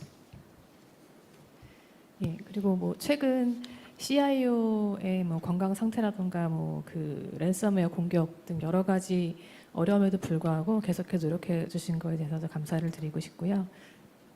And I would like to also compliment you on your continued efforts despite the difficulties such as the health of your CIO and the ransom security attack that you had on your system. 네, 작년에도 좀 비슷한 코멘트를 드렸던 것 같은데 이렇게 전산화된 데이터베이스를 사용하고 개인 정보를 연결할 때 이미 겪으셨겠지만은 이 프라이버시 프로텍션과 더불어서 사이버 세큐리티는 굉장히 중요합니다. So I think I had a very similar comment last year as well, but if you are going to have a very big database that is going to be integrated and it will have all the private information from individuals, then the private protection issue is very important. But that is not all. You also have the cybersecurity issue, which is extremely important. 예, 그래서 아까 이런 것들을 다 고려하셔서 아까 그 도너들에서 기술 지원이 필요한 부분으로 뭐 데이터 매니지먼트라던가 사이버 세큐리티를 말씀하셨던 것 같은데요. And I guess that is why you have also mentioned about the database and cybersecurity and all that in your presentation. 그래서 지금 통계청과 아마 시범적으로 60세 이상의 500만 명에 대한 사망 자료만 연계를 시범적으로 하신 것으로 보이는데 이 시범 연계를 통해서 많은 이슈들이 도출이 될 겁니다. 그래서 이런 이슈들을 도출을 하시고 나면 이제 앞으로 추후 지속적으로 통계청과 지속하실 연계 업무를 탄탄하고 좀 체계적으로 갖춰갈 수 있는 굉장히 구체적인 플랜을 세우는 게 굉장히 중요하다고 생각을 합니다. So now you are doing kind of a initial project to first integrate those people, the death toll of those who are over 60 with the stats office. And I believe that you will find a lot of issues as you are integrating. And so I hope that you will come up with a very detailed plan in order to establish a very robust system that can integrate the two, I guess, data bases in the future. 예, 그래서 이 시범 연계를 통해서 앞으로 그 굉장히 효율적으로 연계하고 좀 자원을 효율적으로 활용할 수 있는 그 데이터 스킴이라던가 뭐 이렇게 서버 구축을 잘 하셨으면 좋겠고요. So I hope you have a very good scheme to integrate these two systems in an effective way, as well as use your resources effectively through these pilot projects. 그리고 이제 어떤 자료에서 보기로는 그 필시스에 있는 등록 자료도 약간은 부족한 면이 있어서 그 이제 필헬스 데이터 등록 베이스가 또 하나의 아이덴티피케이션으로 쓰인다고 들었습니다. And you also mentioned about maybe some, I guess, weaknesses in the registered data of PhilSys, and that you will be also using the identification system on the basis of PhilHealth. 그래서 아까 말씀하신 것처럼 궁극적으로는 필헬스의 그 레지스트레이션 데이터와 필시스의 그 레지스트레이션 데이터를 잘 합병하셔서 하나의 통합된 완벽한 그 필리핀의 아이덴티피케이션 시스템이 만들어지는 것을 아마 계획하고 계신 것 같은데. So I believe that you are planning to come up with a single, integrated, a complete identification system by linking the two systems, PhilHealth registration data and PhilSys registration data. 예, 그런 측면에서 아까 말씀드린 기술적인 측면들을 굉장히 잘 준비하셨으면 좋겠고요. 더불어서 이 그 필시스에서 지금 사망 자료를 연계해서 데이터베이스 애큐레시를 높이는 것은 이 부정 수급을 막고 예산을 효율적으로 사용하는 데 의미가 크다고 할 수 있겠습니다. And so I believe that you will be preparing all the things that you have mentioned in the presentation as you go down that path. And you also mentioned that you need to increase the accuracy of the data. And I believe that here you need to think also about how to use your budget efficiently. 그리고 이 그 지금 필시스랑 통합하신 데 있어 사망자 확인은 그 아마 이제 필헬스의 예산을 사용함에 있어서 부정수급을 막고요. 뭐 사망자를 도용하지 않는다던가 이제 등등해서 예산의 효율적인 사용을 위해서 이제 진행되고 있는 것으로 알고 있고, 근데 더불어서 이 필헬스의 데이터베이스 애큐리티를 높이는 가장 그 궁극적인 목표는 제 생각에는 아마도 UHC 달성을 위해서 그 건강보험 수급자를 100% 확대하는 것이 아닐까 싶습니다. So in order to confirm the death toll and PhilSys, you have mentioned that you will be using the budget of PhilHealth, and you will be using that budget very effectively through your efforts. And I believe that the ultimate goal of doing all this is because you want ultimately to reach the universal health coverage. 그래서 이렇게 사망자 확인을 통해서 그 false beneficiary를 막는 것과 동시에 저는 이제 그 인포멀 섹터에 아직 남아 있을 것 같은 그 수급자들, 이제 등록이 안 된 사람들을 발굴하는 작업도 동시에 수행을 해야 이 단순히 예산 효율의 측면에만 있어서가 아니고 UHC를 달성하는 데 있어서 궁극적인 목적을 달성하지 않을까 싶습니다. And you mentioned about confirming the death toll, and also I think it is very important not only to do that, but also look at some of the informal sectors where you will find maybe you are missing some of the beneficiaries that need to be reflected in your system. I think that is also very important. So when it comes to all of this, I think you need to think not just about the effective use of your budget, but also your ultimate goal, which is the universal health coverage. 네, 이상입니다. 감사합니다. Thank you for that presentation. 네, Thank you for the 감사합니다. inputs. 네, Thank you very much. 그 사이에 어려운 일이 있으셨다는 얘기를 들으면서 자 일단 앞에 파트에 해당하는 세 나라의 발표는 끝났습니다만 우리가 했던 트레이닝이 그 UHC에서 건강보험 데이터 시스템 이거는 되게 중요하거든요. 그래서 데이터의 시큐리티와 관련해서 개인적으로 느끼신 느낌, 그 일을 겪으면서 어떻게 느끼셨는지. 그 오버컴하면서 그 극복하시면서 어려웠던 점 이거 같이 좀 나누실 얘기가 있지 않을까 그래서 들어보고 싶어요. So we have heard from the Philippines team that they had several difficulties along the way. We have at the moment completed 3 countries' presentations, and at this point, because during our training we have also mentioned that as we move towards universal health coverage, that this health insurance system is extremely important. And because it is important, we also need to think about the importance of the data security. And since the Philippines had this experience, I just wanted also for the Philippines to maybe share your experience and your feelings about the data security issue. Because I'm sure you had a lot of things that you have experienced in overcoming the security issue this time. Yeah. Yes, I think what happened to PhilHealth and in government in large is there is really to focus on cybersecurity. Apparently, during that time in September and October, there are reports in other agencies that already also hack or being attacked.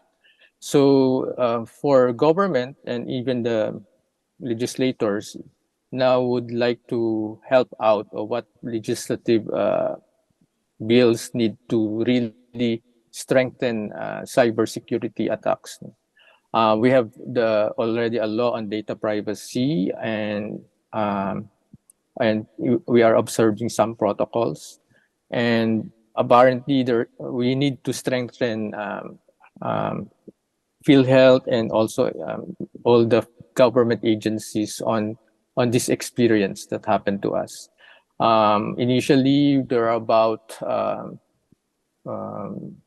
5 million records that have been exposed to the public because of this incident, and we are managing this informing those affected accounts, informing the public that there are records that have been exposed and that they should be cautious that certain parties may be abusing the use of this information.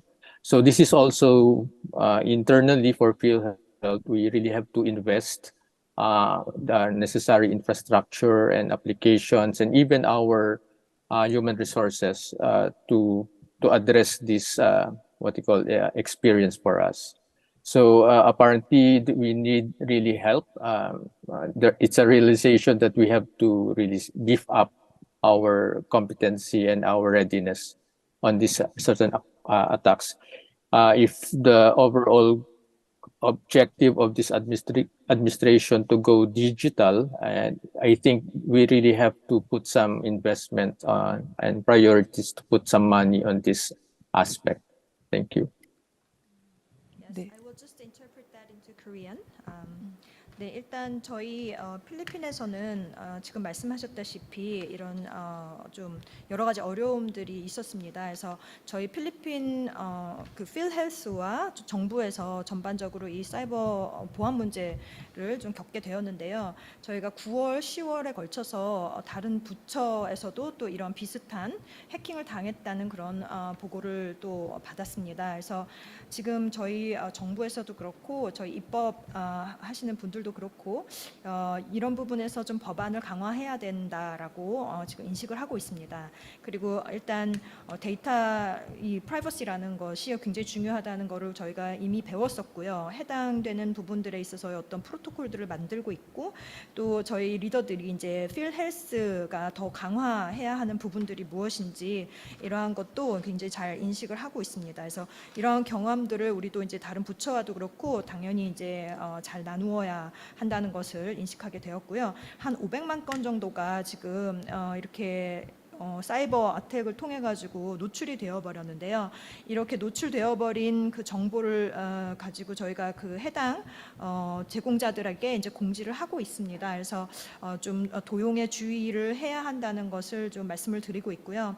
저희가 관련 인프라와 어플리케이션에도 저희 내부적으로 투자를 해야 한다는 인식이 굉장히 높습니다. 그래서 이런 우리의 경험들을 당연히 이제 다른 부처와도 잘 나누어야 할 것이고요. 또 이제 전반적으로 우리의 굉장히 야심찬 그 목표를 그러니까 정부를 이 정부로 만들기 위한 이러한 목표를 달성하기 위해서는 저희가 우선순위를 정해서 이러한 사이버 세큐리티나 아니면은 이런 프라이버시 문제에 투자를 해야 될 것이다라고 생각하고 있습니다. 네. 국민 모두가 사용하는 보험이 되기를 원하는데 필헬스에서 그 보험 가입자가 늘어나는 걸 굉장히 수건했었고 그런데 이런 안전성에 대한 거, 보안성에 대한 것이 또 담보되지 않으면 또 이런 사고가 있고 나면 굉장히 가입하려는 의지가 낮아질 거라서 그 유니버셜 헬스 커버리지를 달성한다고 하는 측면에서는 아주 중요한 일이라 다른 나라들도 오늘 그 웹세미나 들으시면서 한번 여기에 대해서도 생각하실 기회가 됐을 거라고 생각합니다. So this very long-awaited, ambitious goal that we have for the Philippines, where we want to increase the members who will be joining the universal health coverage, it is extremely important that we first think about the safetyness of these systems. We need to guarantee safety and reduce accidents or eliminate accidents altogether in order to achieve UHC that we have long wanted. And I hope that this will be an opportunity for also other countries to consider the importance of cybersecurity. 네, 아마도 아직은 그 오랜만에 만나서 뭐라고 할까요? 아직은 그 낯설음이 깨지 않으신 것 같기도 하고 그래서 일단 아파트에 대해서 들으시고 쉬는 시간을 저는 갖는 게 맞다고 생각하는데 그러시면서 그 패들릿에 혹시 질문할 것 그 말레이시아, 인도네시아, 필리핀에 대해서 발표한 내용 여기에 대해서 질문할 것 또 발표자들도 다른 나라에 묻고 싶은 질문이나 이거를 남겨주시면서 그냥 우리가 20분 동안은 쉬는 시간으로 하겠습니다. 괜찮으신가요? So I'm sure you still have some time or need some time to do some more ice breaking. Let's just take a break and use that time also to go on the Padlet to ask questions to our Malaysia and Indonesia and Philippine colleagues. Also, those of you who have presented, you can also ask questions to other countries. Can we take like a 20-minute break? Will that be okay with you?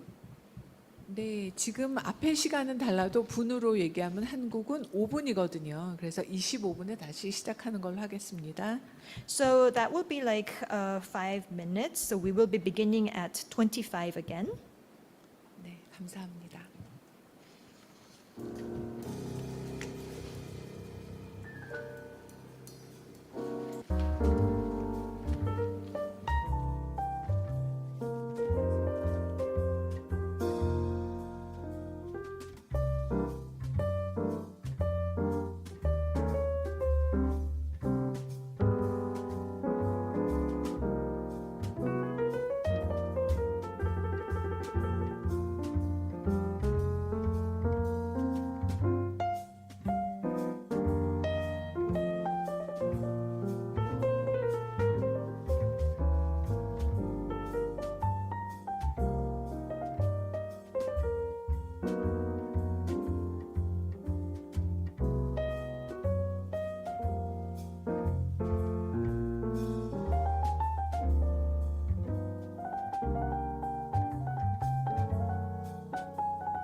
Hello, welcome back. In session 2, we will continue the presentations in order of Myanmar, the Lao PDR, and Thailand.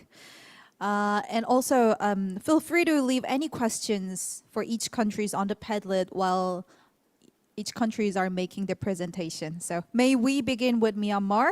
Are you ready, Myanmar? Okay, great. You can go ahead and share your screen.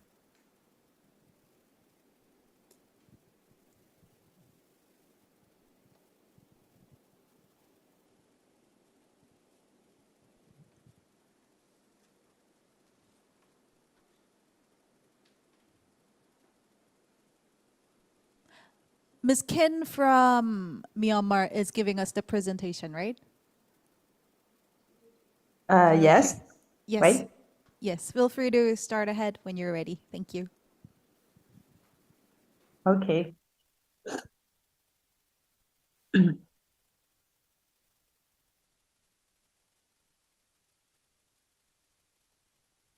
So do you see my screen?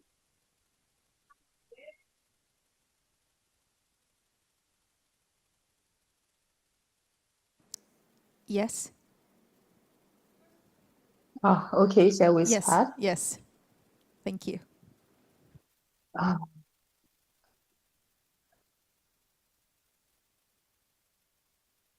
Hello, good afternoon, everyone. Nice to meet you again. This time not in person. On behalf of Myanmar team, I will present about our fee application result of the action plan. First of all, I would like to present about our background of our action plan. So it said that health is wealth, but what is health in Myanmar? Because we have the limited health budget with poor budget utilization and limited efficiency, leading to high private health expenditure, and the current constitution and national health policy do not address this issue. So as a result, we have a high OOB of over more than 10 years. Our OOP is around about 74% in 2018. So Myanmar needs an alternative health financing mechanism in addition to traditional budget base, that is line item budget of the health financing. So in our training period, we developed the action plan, and our action plan is to establishment of health financing strategy for reduction of out-of-pocket spending on health.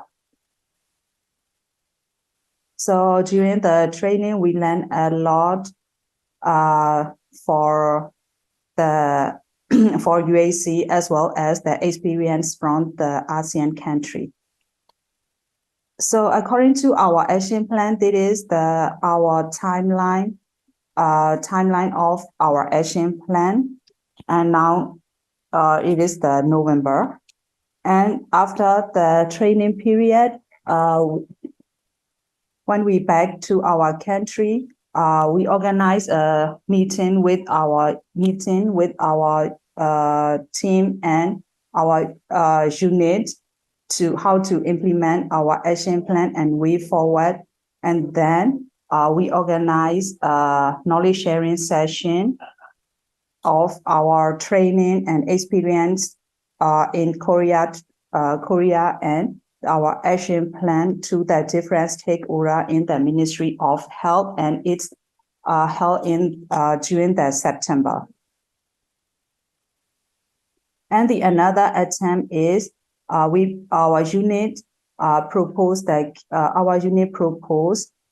to revitalize and reforming the health financing technical working group to the key stakeholder, because as you know that during the COVID and after the COVID and our political situation, it's changed a lot in our healthcare system. And so we need to revitalize and reform our health financing technical working group. And the proposal is submitted to our higher level of Ministry of Health. This is our attempt after the training. Regarding the achievement, our action plan has the activity of the root cause analysis. So as a part of root cause analysis, during this month, October last month, we developed the national health account calculation and analysis. So we collect the data and now in analysis period. So the national health account calculation was done twice 2 years interval, but this year we calculate the national health account as a part of the root cause analysis of our action plan, and we invite the key stakeholder about the national health account and our way forward. And then we organize the capacity building session for analyzing the health financing system reform in Myanmar to the key stakeholder that contain the partners organization, partner ministries. And during this during this period, we face a lot of challenges and risks. That is as mentioned, that is low level of political interest. The Ministry of Health faced the many challenges of the human resources and the health financing and budget. So they have a lot. We advocate a lot for the interest to our action plan and our way forward, and the limited capacity for health financing reform and the political instability of our country. So we have many challenges to implement our action plan in time.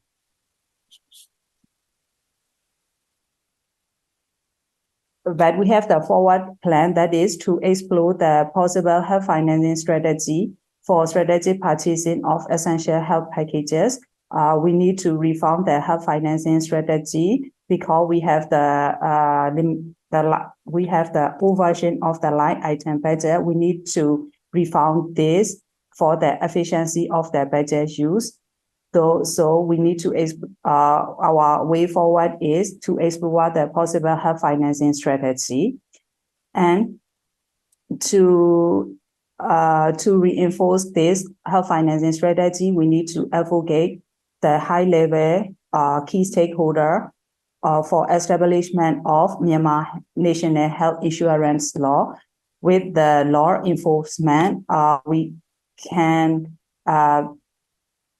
reform the health financing strategy with the all-inclusive version.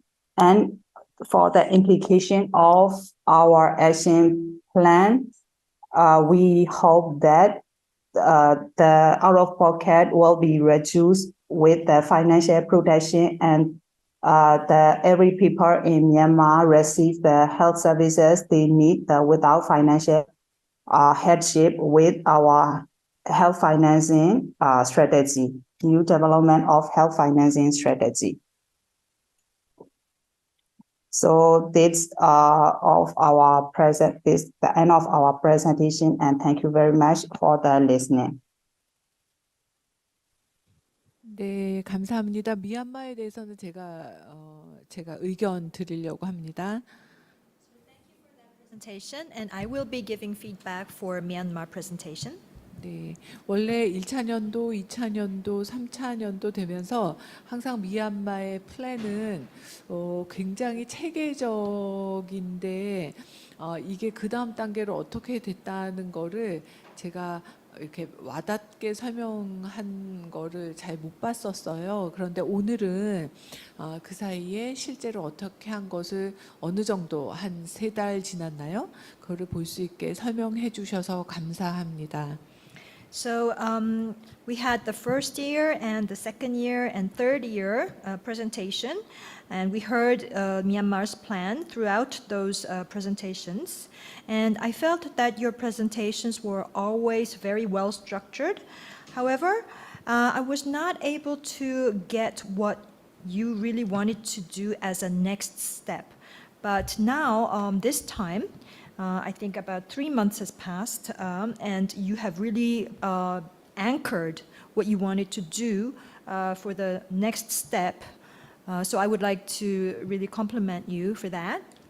네, 그리고 그 루트코즈가 뭔지, 그러니까 원인이 되는 것들이 뭔지에 대해서 심도 깊게 분석을 하는 거는 일단 그게 잘 되었을 때 계획을 잘 세울 수 있기 때문에 시간을 많이 쓰는 것이 절대로 의미가 없는 일이 아닙니다.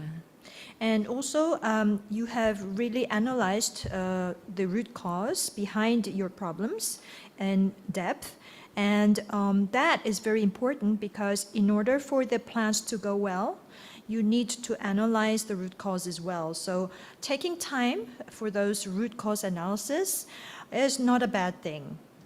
네, 그러면 아까 돌아가셔서 일단 한국에서의 결과를 하고 온 그 트레이닝 받으신 것에 대해서 서로 나누는 공유하는 그런 모임을 가졌던 것에서 그러면 그 공유 경험을 들은 사람들의 반응은 어땠는지도 제가 한번 묻고 싶어요. I want to ask, on the contrary, since you have actually shared what you have experienced in Korea as part of your training when you went back to your country, what the responses of those people who heard from you were.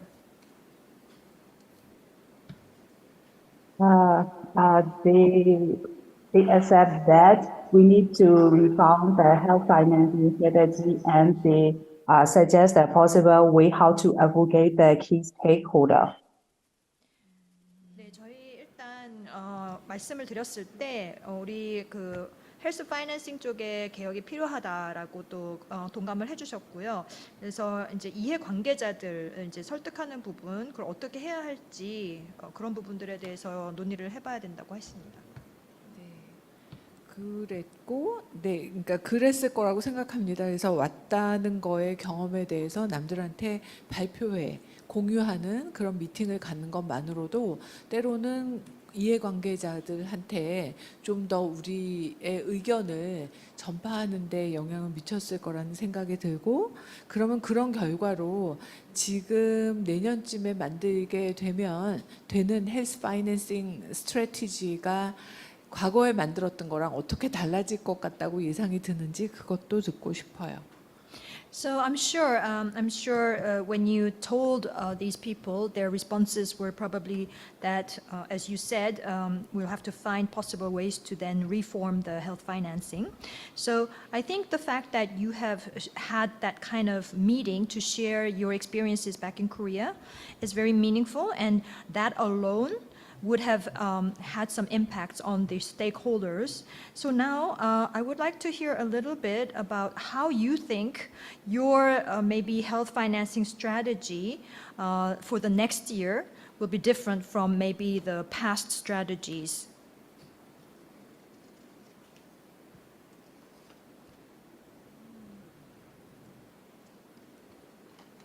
Yes, we think because now the current situation of our country and health system is changing, so the health management strategy will be different from the previous one. 네, 저희가 일단 가지고 있는 어떤 계획들은 당연히 과거에 했던 그런 전략들과는 다를 것이라고 생각을 하고요.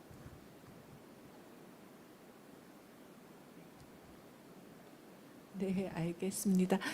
조금 더 이제 구체적인 것들은 그래서 발표를 하셨고 실제로 사진도 보여주시고 또 디테일에 대한 얘기를 이제 한 거는 되게 좋고, 그런데 다른 플랜들 원래 우리 연수 프로그램에서 한국에 오셨을 때 했던 액션 플랜에서 다른 계획들도 하나를 그냥 모아놓지 말고 하나를 몇 개로 나누어서 더 디테일드 플랜으로 쪼개서 되게 프랙티컬하게 만들어서 가시면 좋을 것 같다는, 그래야 아마 지금 한국에 와서 훈련 받은 것을 공유하는 것과 같은 그때 만들었던 그 효과 같이 굉장히 터처블한 그런 영향을 미치면서 실질적인 그 전략을 짜는 데 도움이 될 거라는 생각이 듭니다. Okay, so you have presented your strategies and you have shown us some of the photos of your meetings and mentioned about some details. That's all good.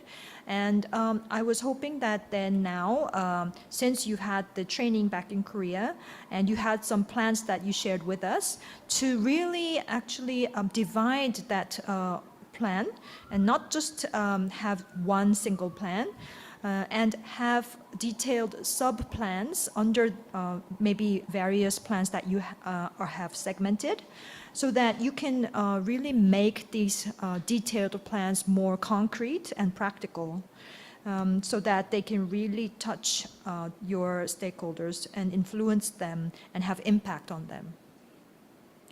네, 그리고 미얀마가 우리 초청 연수할 때 오셨을 때 저는 미얀마 국내 사정으로 되게 참가가 어렵지 않으실까 하고 걱정했었는데도 와서 굉장히 열심히 참여해 주셔서 굉장히 감사했었습니다.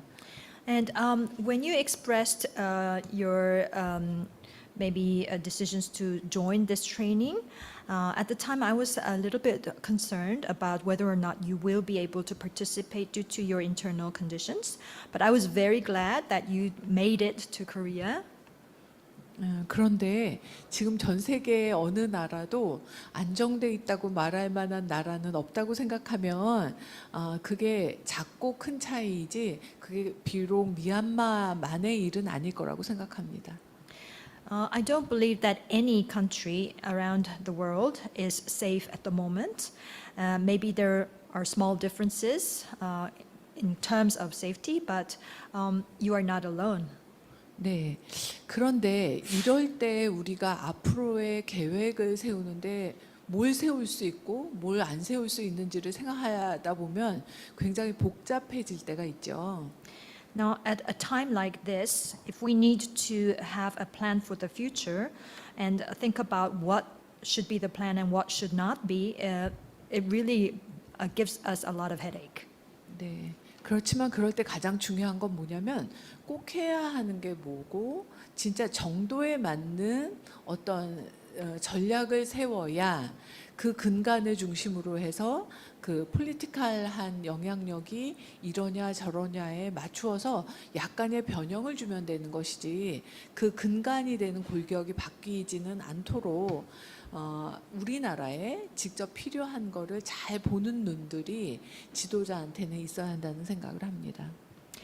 At this kind of timing, I think it is extremely important to look into what you must do and have a strategy that is right, because yes, things can change politically, but if you have the right strategy, then you will be able to just tweak it a little bit depending on your political leaders, but still have that right strategy that you can implement for your system. So I think for a leader, it is very important to be able to see what your country needs. 네, 그래서 이거는 비단 미얀마만이 아니라 또 다른 모든 나라들, 심지어는 한국까지도 그렇게 생각할 수 있어서 그 자리를 지키는 전문가들이 항상 생각해야 되는 일이라는 생각이 들었고요. 그런 면으로 계속 잘 발전시켜 주시기를 기대하고 있겠습니다. 수고하셨습니다. So I think this is also same for not just Myanmar, but also for Korea and other countries. In that context, I believe that the experts and the professionals have to really consider these points, and I hope to, and I am looking forward to seeing you develop in the future. 네, 감사합니다. Thank you, Myanmar. 다음은 라오 PDR 발표해 주실 거고 이번에도 그 국제보건의료재단의 김순애 단장님 피드백 주시겠습니다. Okay, next presenter will be Laos PDR, and our expert who will be providing the feedback will be Director General Kim Sun-hee from COFI.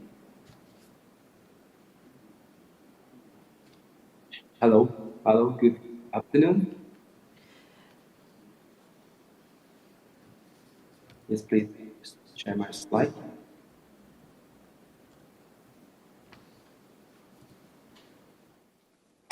Okay, thank you very much, and good afternoon, everyone. Good afternoon, professors. I'm Lieutenant from Laos. Would like to present our work. The topic for Laos is improving the quality of healthcare services in health center to achieve USC by performing quality performance scorecard. Next slide, please. Okay, please allow me to skip background. Next slide. Yeah, next slide, please. And next slide. Okay, this one I also would like to skip. Next slide, please. Yeah, just to remind the participants, yeah, this is our goal of our title. The goal is to improve the quality of healthcare services in health center through QPS assessments by 2023, 2025.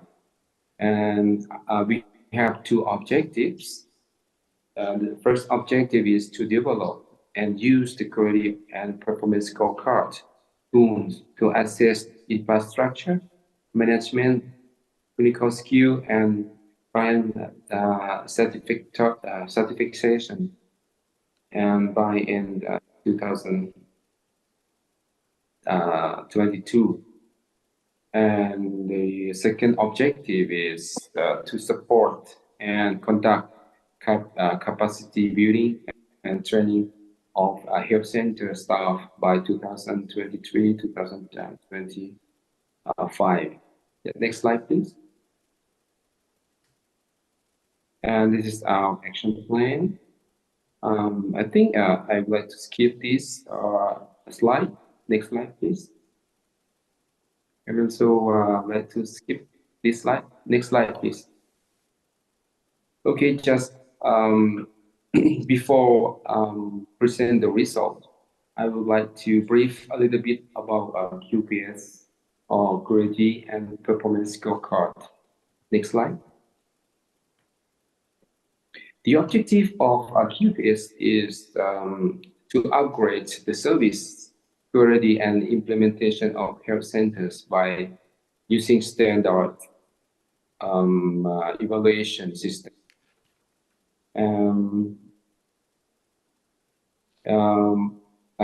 That we already designed specifically for health center according to the policy of 5 goods and 1 satisfaction initiative and to achieve USC. This is the main objective. Next slide, please. This is the just scope of QPS. As mentioned already, the QPS would like to assess the patient satisfaction, and also we would like to assess the clinical skill of the doctor or nurses in health center. And so we would like to assess the management of clean hygiene and waste management in health center. For example, waste management, cleanliness, and hand washing, something like that. And also we would like to assess the service inside the health centers. For example, the report of financial report, and also administration's personnel, information about services, medical equipment, also medical management. This is one. The last one is we would like to assess the infrastructure according to the standard of health center. This is, for example, are they the standard or the examination room or not? Are the electrical system or not? Something like that. This is the scope of QPS we use for assessment. Next slide, please. QPS procedure, we assess health center 2 times per year. You see, we will start assessment from March. It means that 1 year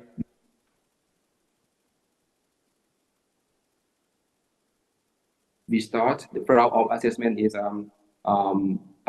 in October, like this month. We already assess for the second round of each year, and after that, the third party will verify the score from district assessor and send the report.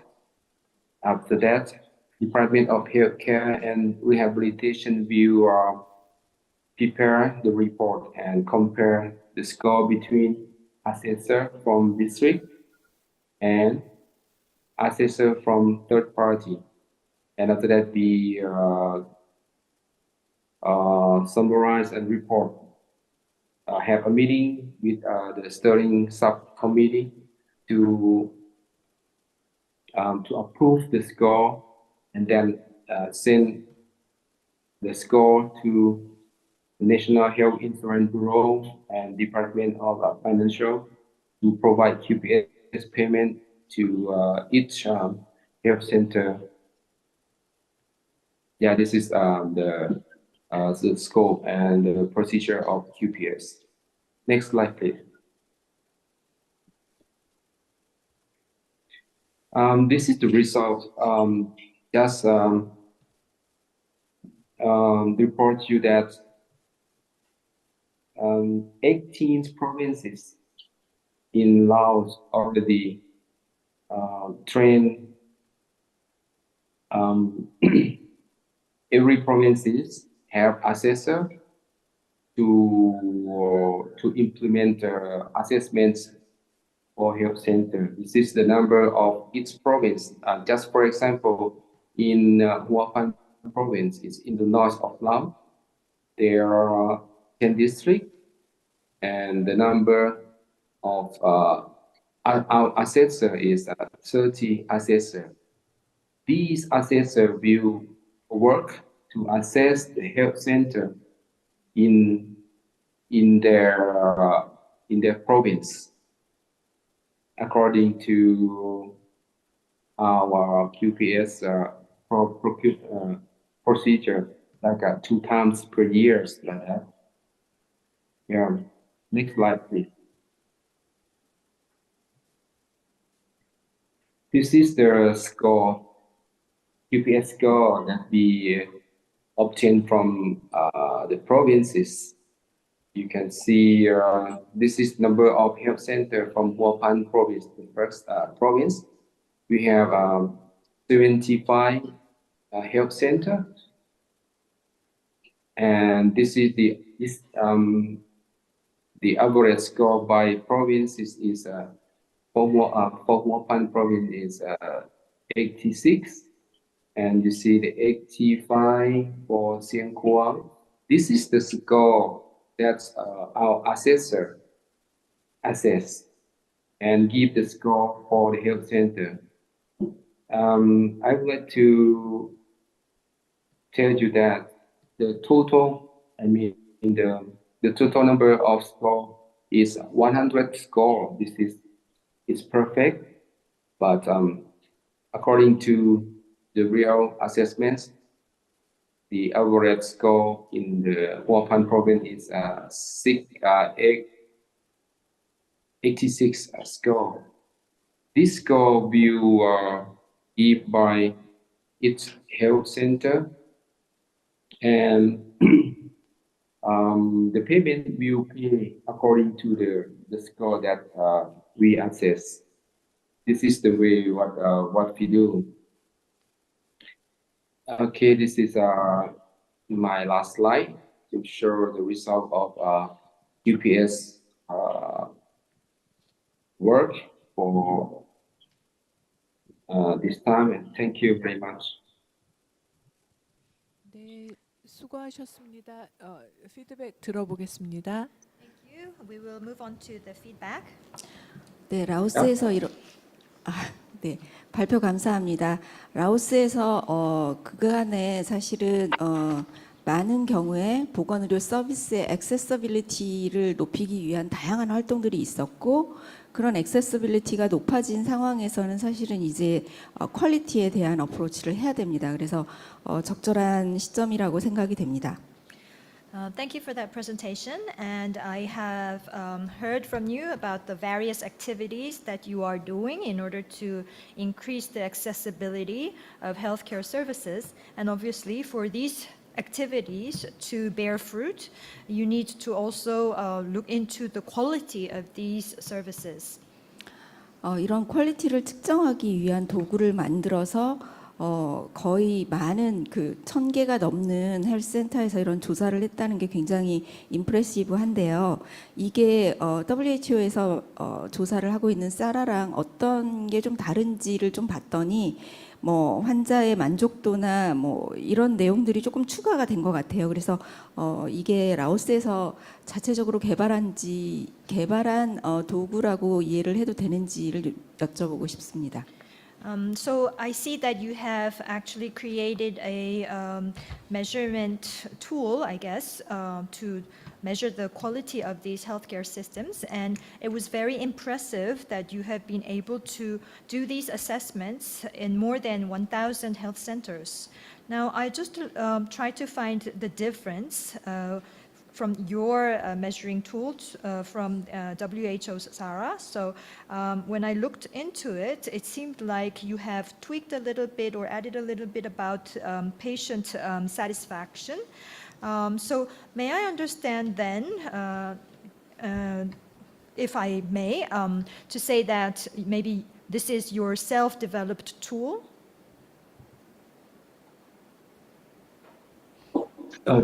Yeah.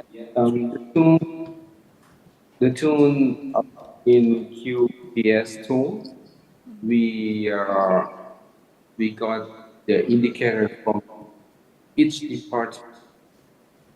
For example, the indicator from Department of Hygiene and we put in QPS. So the indicator from the financial department we on the QPS, and we assess for them how good the health center can do for financial management in health center, and how good they do for hygiene and prevention, infection prevention in hospital, something like that. Also, we have the indicator for malaria, TB, and also for HIV. This is like the priority diseases we would like to eliminate in the country. 네, 일단 저희가 각 부서에서 또 어떤 인디케이터를 가지고 조금 보고 싶은지도 저희가 접수를 받았고요. 예를 들어서 저희 쪽 그 재무 쪽에서 실질적으로 얼마나 이 헬스 센터들이 잘 경영을 하고 있는지를 보고 싶다 해서 이제 그런 부분들도 좀 들어갔고요. 또 예를 들어서 위생이라든지 예방이라든지 이런 부분들도 조금씩 들어갔고요. 또 질환으로 봤을 때는 말라리아나 TB나 HIV 쪽이 저희의 우선순위이기 때문에 이런 쪽으로 인디케이터들을 좀 추가를 했습니다. 네, 그렇게 이제 라오스에서 이런 툴을 개발을 해서, 그러니까 로컬 컨텍스트가 들어간 툴을 가지고 조사를 한 거기 때문에 다른 국가에도 이 내용을 공유해 줬으면 참 좋겠다라는 생각을 해봤습니다. Yes, I see that you have developed this tool in your country, and you have included some local contents into it, which is really good. So I thought it would be very good to share with other countries. 그리고 제가 이제 이전에 왔던 자료를 보면서 아니 이 평가를 했는데 어세스를 했는데 그 다음에 액션이 뭘까라고 궁금해했었는데 사실은 오늘 발표를 보니까 좀 클리어해졌어요. 그 헬스센터 잘한 헬스센터에 대해서 QPS 페이먼트를 하는 걸로 그 NHIB랑 또 DOF가 같이 컴바인돼서 이런 부분을 한다는 게 굉장히 임프레시브했습니다.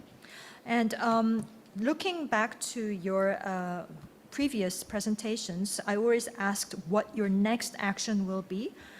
Because you have done these assessments, so what, right?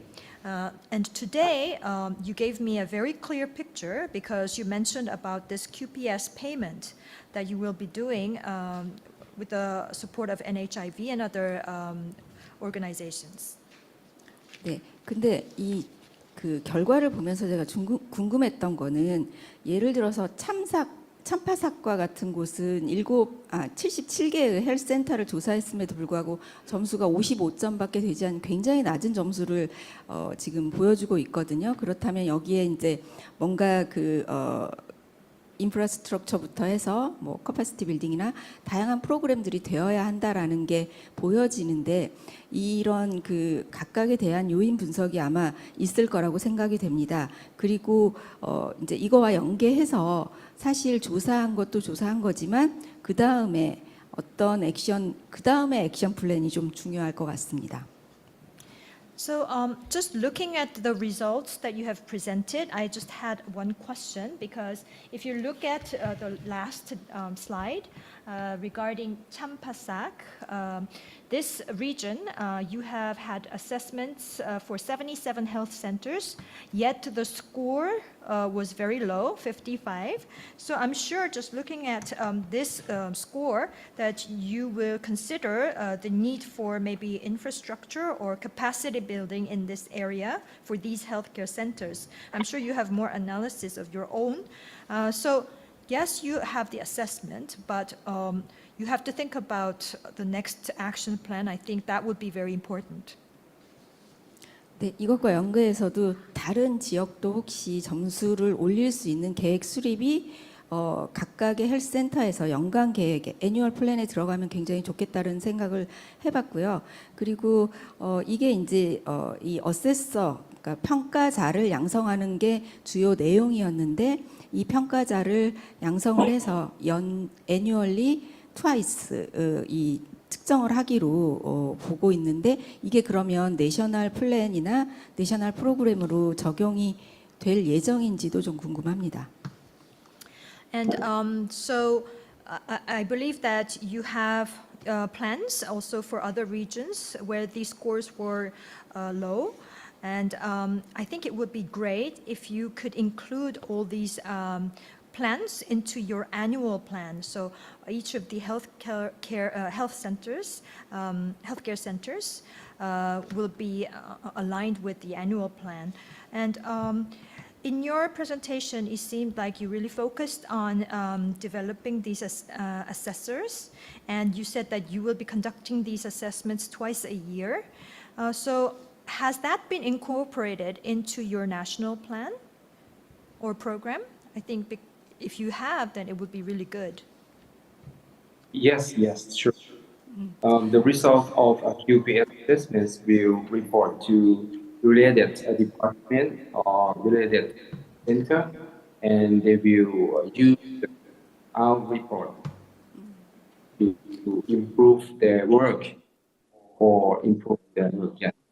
제가 그런 말씀을 드린 이유는 많은 연구들에서 어떤 프로젝트나 프로그램이 진행되는 동안에는 그 프로그램 안에서 여러 가지 인력이나 리소스들이 제공이 되기 때문에 프로그램 자체에 좋은 결과를 보여주지만 그 프로그램이나 프로젝트가 끝나고 난 이후에는 그런 것들이 없기 때문에 오히려 우선순위에서 밀려서 원래 목적했던 거를 제대로 못하는 경우들이 꽤 많은 연구들에서 나타나고 있기 때문에 말씀드린 겁니다. Yes, actually I'm mentioning this because if you look at many of the studies, you see that during the project or the program, you are provided with resources, and that is why you actually get a very good result from that program or project. However, once the programs and projects are over, you no longer get those resources, and many times the priorities of those action plans from your projects and programs actually become next in priority, and so many times the goals that you wanted to achieve are not achieved, and that is why I have mentioned it. 그래서 말씀드린 것처럼 연간 계획과 또 이 양성자들이 계속해서 자신들의 커패시티를 높일 수 있는 그런 프로그램으로 자리매김하기를 바랍니다. 감사합니다. So I hope that you will have an annual plan where you incorporate all these good projects, and hope that your assessors, you will be able to increase their capacities down the road with many training programs, and hope you bear fruit. Thank you. Okay. Thank you very much, Professor. 네.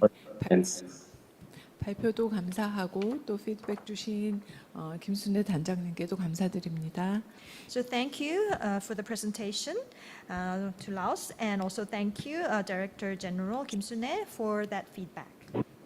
네, 사실은 평가한다는 거를 실행하는 일도 되게 어려운 거를 알고 있는데 실행하신 거를 이렇게 스코어까지 제시하는 거 보니까 그 사이에 일을 되게 많이 하신 것 같다고 느껴집니다. So I think assessment is one thing, but to execute that what is assessed is extremely difficult, and seems like you've done a lot of work meanwhile to actually execute that assessment. 네, 그리고 그러고 나면 못한 이유가 있을 텐데 그거에 대해서 그냥 평가한 결과를 알리는 것만으로도 자극이 돼서 나중에 좋아지는 결과를 만들 수도 있지만 너무 점수가 나쁠 만한 이유가 있었을 때는 거기를 지원하는 정책이 또 중앙부터 나와서 그들의 억울함, 못함에 대해서 빌드업할 수 있는 기회도 또 다시 플랜으로 아마 만들어져야 그래야 계속적으로 그 평가한 값을 제대로 할 수 있을 거라는 생각이 듭니다. So I'm sure afterwards you will also look into the reasons why certain health centers were not performing well. And I think just the result of this assessment alone, just to tell these health centers about the results will help them improve. And you can also look into these areas where if there were low scores or low performance of certain health centers, maybe think about a plan or an opportunity for them to build up by supporting them from the central government. And that way, I think you can really leverage the assessment and the assessment tools that you have. 네, 자 이제는 계속 오래 기다리셨는데 마지막 발표국인 태국의 순서입니다. 준비되셨나요? So you have waited long enough, Thailand. Are you ready for your presentation? 네, 시작하시죠. Thank you, Professor.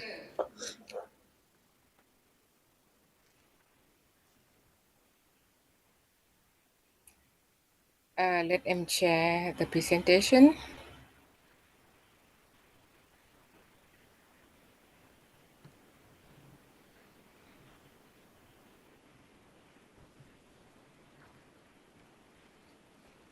So because we are staff, it's like a echo, right?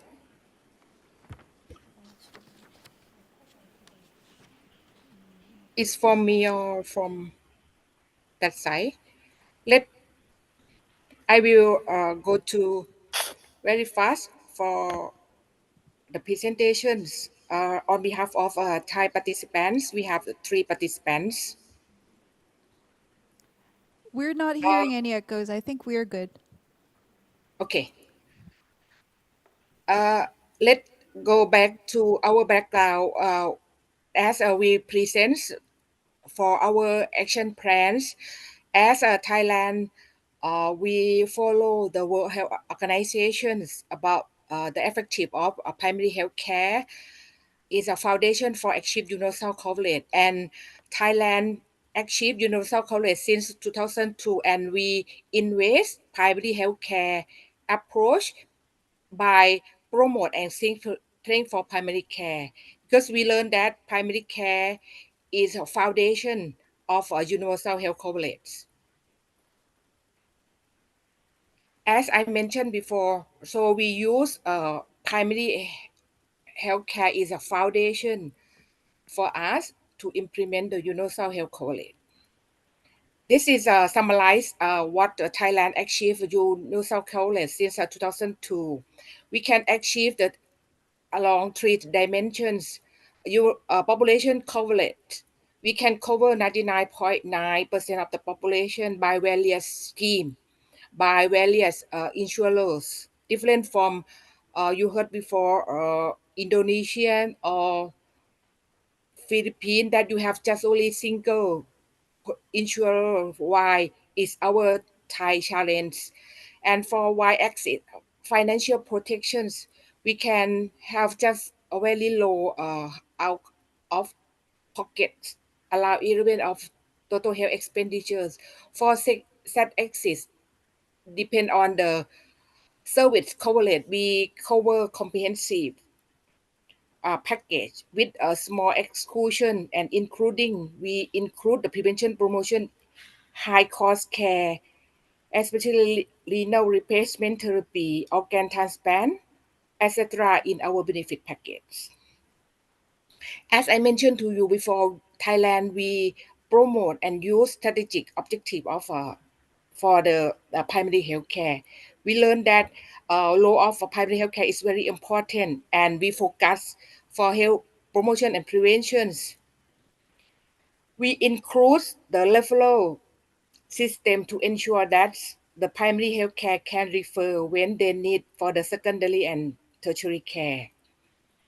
As you seen, Thailand is dominated by Ministry of Public Health and is dominated by public health facility. We have all level of facility in each organization, sub-district, district, provincial, and the national level by set up the standard of each service.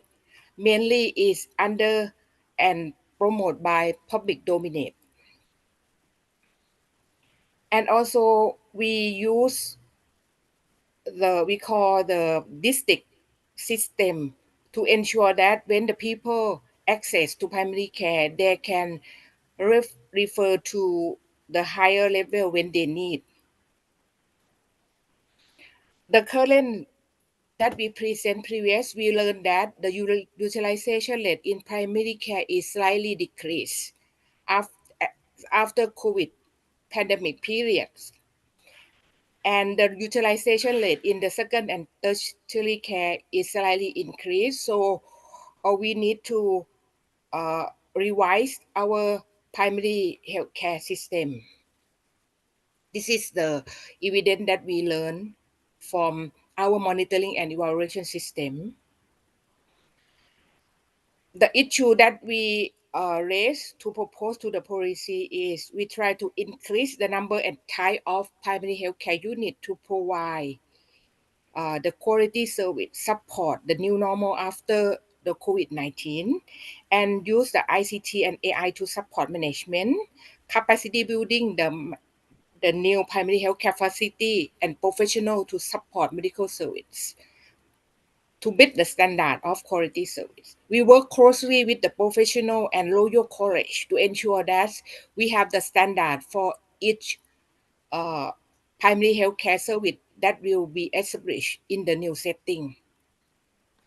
We set up the evaluation system to improve, expand the service after implement in the pilot area.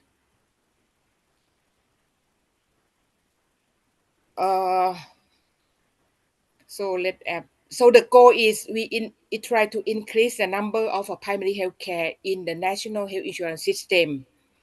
We hope that it can be increased 2% of in 2028.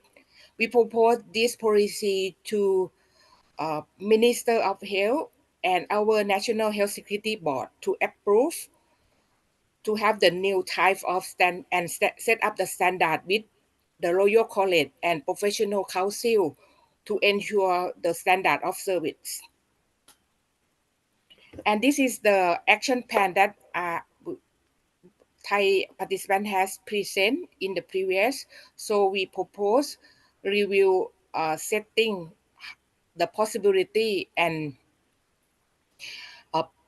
propose approve policy to the board. This is the timeline that we done.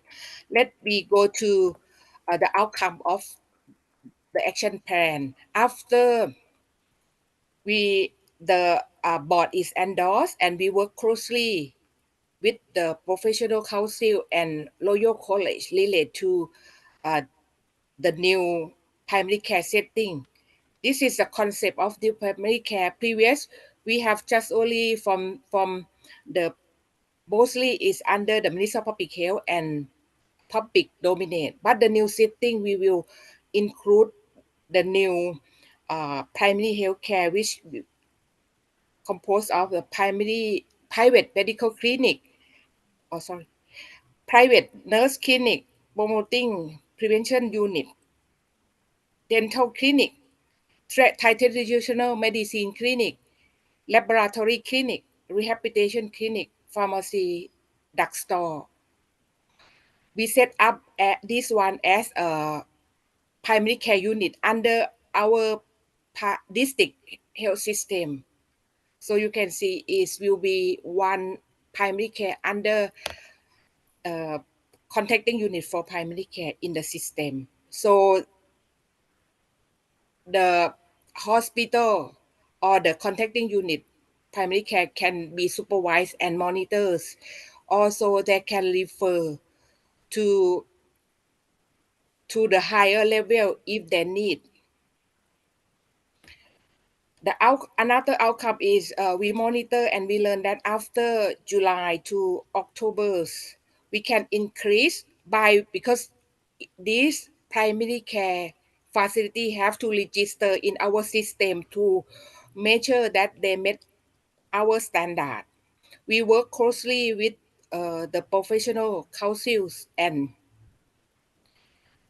Royal College Institute, and we set up supervised system by contacting unit from primary care. This is the number, and we register, so they have the code, because we need to have the code for each kind of service, and all this will register under the Ministry of Public Health, and we use this code to refer to when we reimburse cost expenditure to them. We can increase especially the pharmacy drugstore to our system, and also including others. You can see from this one, the private laboratory, rehabilitation clinic, traditional, and also rehabilitations, so they can primary access and also can refer from the secondary and tertiary care from the hospital. Let introduce one example of pharmacy drugstore condition for payment. We need them to register, and we have a three kind of model to provide. They can provide the simple disease, or they can provide the medicine that prescribed by the hospital. And also, if they found that this beneficially have to refer, they can have the green channel refer to their referral system. So just only show you additional pictures that we have the new setting. This is the pharmacy drugstore, and also we try to publish this in our website to show their activity, so the patient can access in pharmacy drugstore for just only 16 disease and symptom.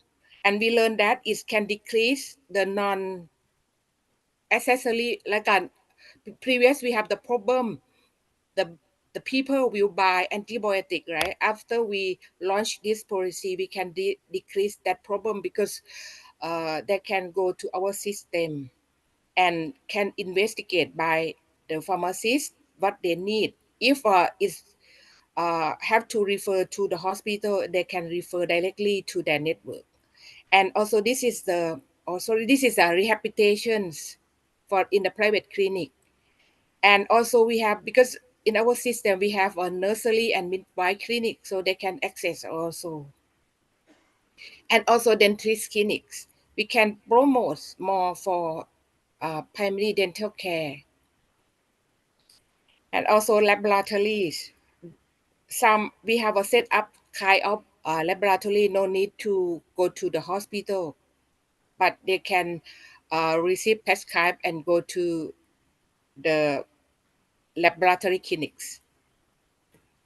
Results, we learn that, but it still have to monitor and evaluate closely with the result. We learn that it can increase the utilization of primary care, because it's more choice.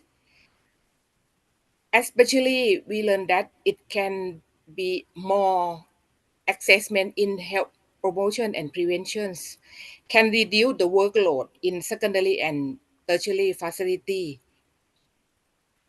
And we have worked closely with the National Statistics Office to survey the satisfaction survey. We learned that it's increased the satisfaction of the beneficiary and also increase the satisfaction of the health professional because it can decrease the workload, including the public primary health care.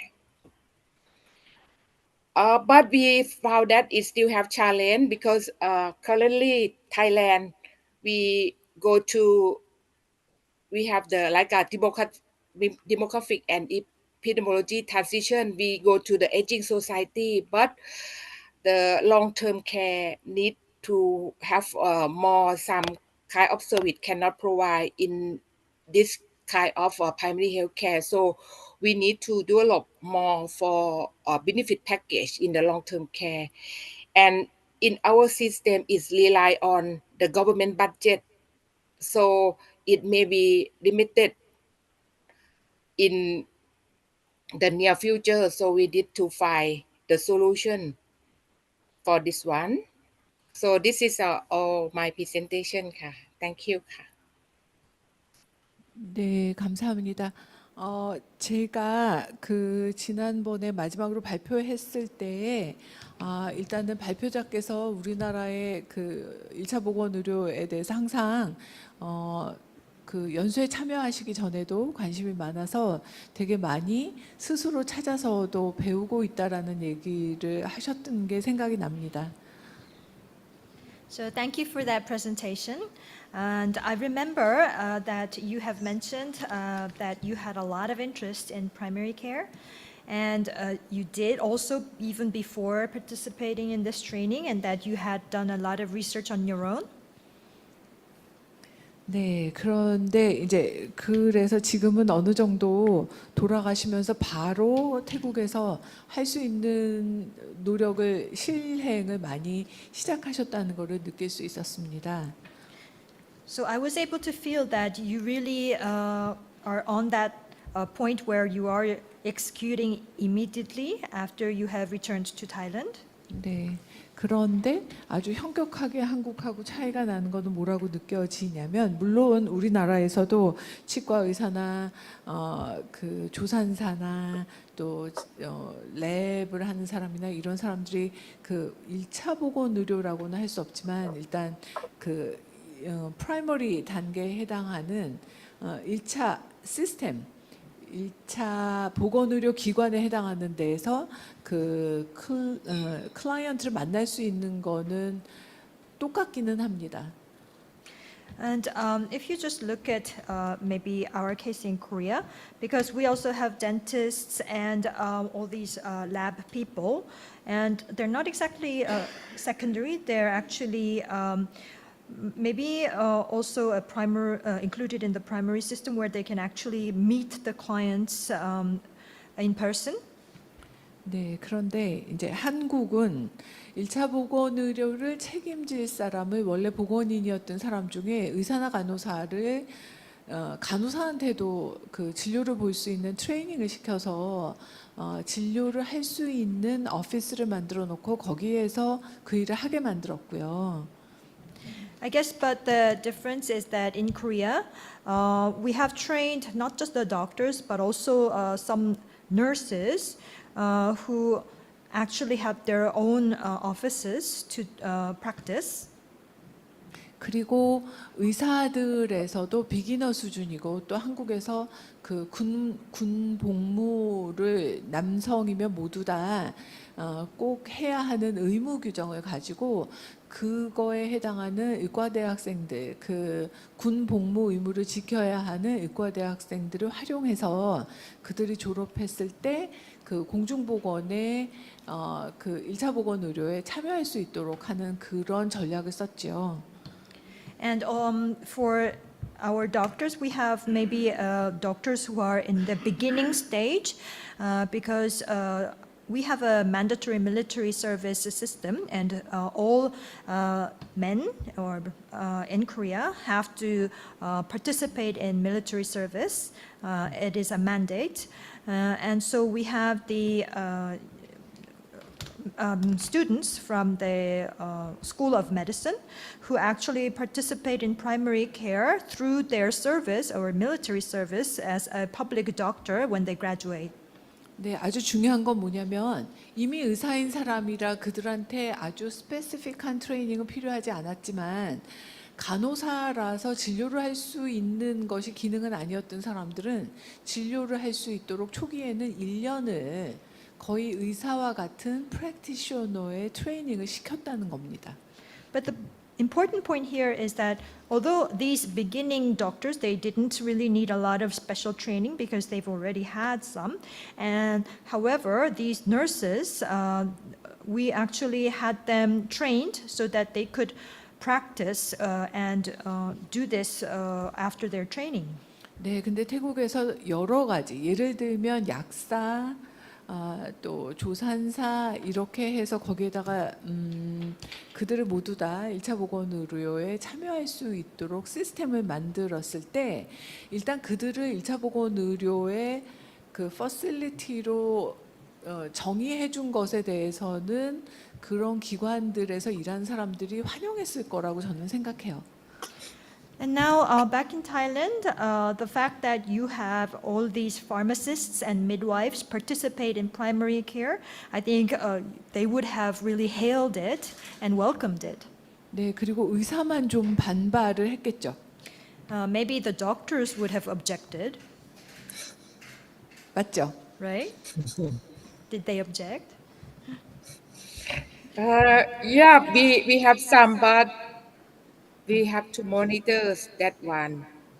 네. 그런데 그렇게 문을 여는 거는 괜찮은데 그들한테 역량이 거기에 충분한 역량이 그 프로페셔널이 된다는 것에는 그 런바이 두잉이라든지 그 널리지를 확실히 알 수 있게 하는 아주 애큐리트하게 만들어진 정규의 교육 커리큘럼이 먼저 만들어져야 하고 그거를 실행해서 다질 수 있는 프랙티쿰이 있어야 되는데 이거의 교육과정 개발에 대한 것이 여러 사람한테 오픈했으니까 그들한테 맞추어서 그걸 개발할 시간이 있으셨을 거야. 지금 만들고 계신지. 근데 타임테이블을 보면 그거에 대해서 시간이 상대적으로 되게 짧거든요. 그게 제가 좀 우려되는 바입니다. So I think doing this, I think, would have had them welcome this new system, and it's really good. But I just wanted to ask if you had enough time also to create these training curriculums for these people, because opening up is one thing, but you also need good enough capacities to execute, right? So you probably need a very precise curriculum that would allow them to learn by doing and to transfer knowledge to them. You probably need like a practicum course. But looking at your timetable, I just thought that to develop this kind of curriculum, maybe you don't have enough times actually allocated for this, and you really need a customized training. 예를 들면 제가 약사인데 그냥 약국에서 약을 파는 것만이 아니라 1차 보건의료에 꽤 많은 상병에 대해서 내가 어느 정도 처방을 할 수 있고 약을 줄 수 있고 이렇게 해서 치료할 수 있도록 하는 거를 허락해 준 거는 되게 기쁘기도 하고 마음이 설레는 일이기도 할 거예요. So as a pharmacist, I think I would not only be prescribing, but I would be actually doing prescription as well as treatment, a part of the work of primary care, and approving this to them, I think for them, on the one hand, it will be something that they are really looking forward to. 그런데 이게 만약에 시간이 지나서 의사가 충분해지고 또 그걸로 인해서 문제가 생긴 면들이 있어가지고 그때 그들의 했던 일을 막을 때에는 굉장한 저항이 있어서 이걸 오픈할 때보다 훨씬 더 많은 머리 아픈 일들이 많이 있을 수 있고 이게 결국은 그 국민의 보건을 퍼블릭 헬스를 다룰 때 문제가 되는 그런 요인도 될 수 있다는 거는 좀 생각을 하셔야 될 것 같다고 느껴집니다.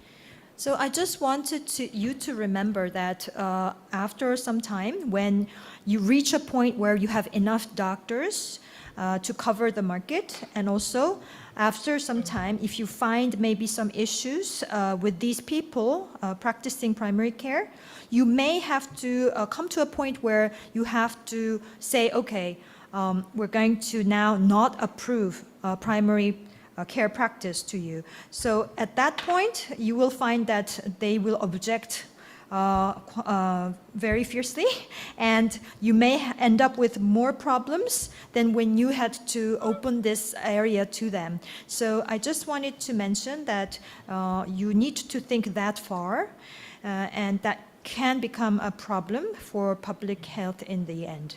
네, 아마도 이 피드백을 주는 제가 교육 훈련을 주로 전문으로 하는 사람이라서 이런 우려를 많이 했을 거라고 생각하기는 하지만 그런 조언을 드리고 싶고요.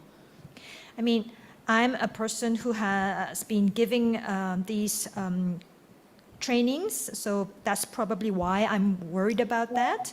But I think it is a valid recommendation. 그렇지만 돌아가시고 나서 굉장히 빠르게 이런 일을 실제로 눈에 보이는 플랜으로 만들었고 정교하신 것에 대해서는 놀라웠고 굉장히 노력하신 것 같아서 오히려 칭찬을 드리고 싶기는 합니다. But I am very impressed that you've been able to get right on it once you went back to Thailand, and that you executed something and really made this plan work. And now we have visibility into this plan. This is incredible, and I really want to congratulate you on your efforts. 네, 수고 많으셨어요. Good work. Thank you, Professor. Let's because luckily our system we work closely with Ministry of Public Health, and when it approved by the board is the board member is composed of the representative from the professional also. Why when the board is endorsed, it means that all professional council is accept for this policy. And for your mention about the capacity building, yes, as I mentioned in the action plan, we need to have the capacity building because we need to launch very fast. So each professional council, they arrange the meeting for the health facility who register like a interest for this program, and then why it can move very fast. But in the reality, we need to set up the monitoring and evaluation. Why in the presentation I mentioned that not just only for private provider survey, but we need to survey from our beneficiary, which our National Statistics Office will help us for survey their like certification and also the problem if they have in the beneficiary size. 정리해 네, 주실 거예요? 일단 저희가 사실은 저희 쪽 정부 쪽에서도 굉장히 저희랑 같이 협력이 잘 되어서 이렇게 빨리 진행을 할 수 있었던 것 같고요. 그래서 그런 면에서 굉장히 운이 좋았다라고 생각을 합니다. 그리고 말씀하셨던 것처럼 저희가 이제 역량 강화해야 하는 부분은 분명히 있는 것 같고요. 저희가 워낙 빨리 이렇게 이걸 이제 진행을 하다 보니까 충분한 시간을 두고 그렇게 역량 강화를 할 수 있는 프로그램을 만들고 뭐 이렇게 할 수 있는 이런 여력이 조금 없었던 것 같습니다. 그래서 그런 부분들은 저희가 앞으로도 계속 해 나가야 하는 부분이라고 생각을 하고요. 그리고 계속해서 저희가 모니터링은 해야 될 것 같습니다. 특히 이제 어떤 부분에 있어서 좀 법에 위배되는 그러한 일들이 있는지, 그래서 그런 차원에서 저희가 이제 서비스 제공해주는 제공자들뿐만 아니라 저희 수혜를 받는 이런 수혜자 측의 서베이도 좀 해야 될 거라고 생각을 하고 있습니다. 좋습니다. 네, 수고 많으셨습니다. Very good, thank you. 자, 그러면 이제 일단은 여섯 나라의 발표는 모두 다 들었고 1차의 피드백은 모두 다 드린 걸로 아는데 이상하게 오늘 그 패들릿에 질문은 별로 없으세요. 너무 설명을 잘 해주셨는지 한번 지금 살펴보겠습니다. 하나도 없어요. 네, 그래서 질문이 없으면 뭐 일단은 우리 피드백하신 우리 그 컨설턴트들의 의견을 쭉 다시 한번 그 뭐랄까 총평이라고 할까요? 이렇게 한 분씩 얘기하고 그리고 나서요. 마지막으로 이게 우리 3년 사업의 오늘이 마지막 날입니다. 그리고 사실 우리 선생님들께서 이제 어떤 제안을 하셔서 또 새로운 사업이 새로운 매듭이 또 생길 수는 있지만 일단은 전체를 랩업하는 시간이라 오늘 지금 참여하신 선생님들 모두 얼굴 열고 화면을 열고 아주 짧은 코멘트 끝날 때 소감 이거를 듣는 시간을 가질 테니까 나한테 차례가 왔을 때 무슨 말 하면 좋겠다도 준비하시는 시간을 가지시면 좋을 것 같습니다. 자, 일단 우리 성예나 컨설턴트가 제일 먼저 끝나셨기 때문에 전체에 대해서 총평 부탁드릴까요? So we have just listened to the 6 countries' presentations, and we have given you the first feedback. Strangely, we don't have any questions on the Padlet. Maybe the presentations were too perfect. I don't know, but anyways, that's fine. We will just have now maybe a general comment and feedback from the consultants. And I think since this session is a session where we really do a general wrap-up for the past 3 years' work that we did, it is a very important moment. So I would like to ask everyone to maybe tell us their maybe comments after the 3-year work, and by turning your cameras all on. So meanwhile, please think about what you want to say for everyone. 자, 이제 We will start with our consultant 성예나. 네, 오늘 발표 잘 들었고요.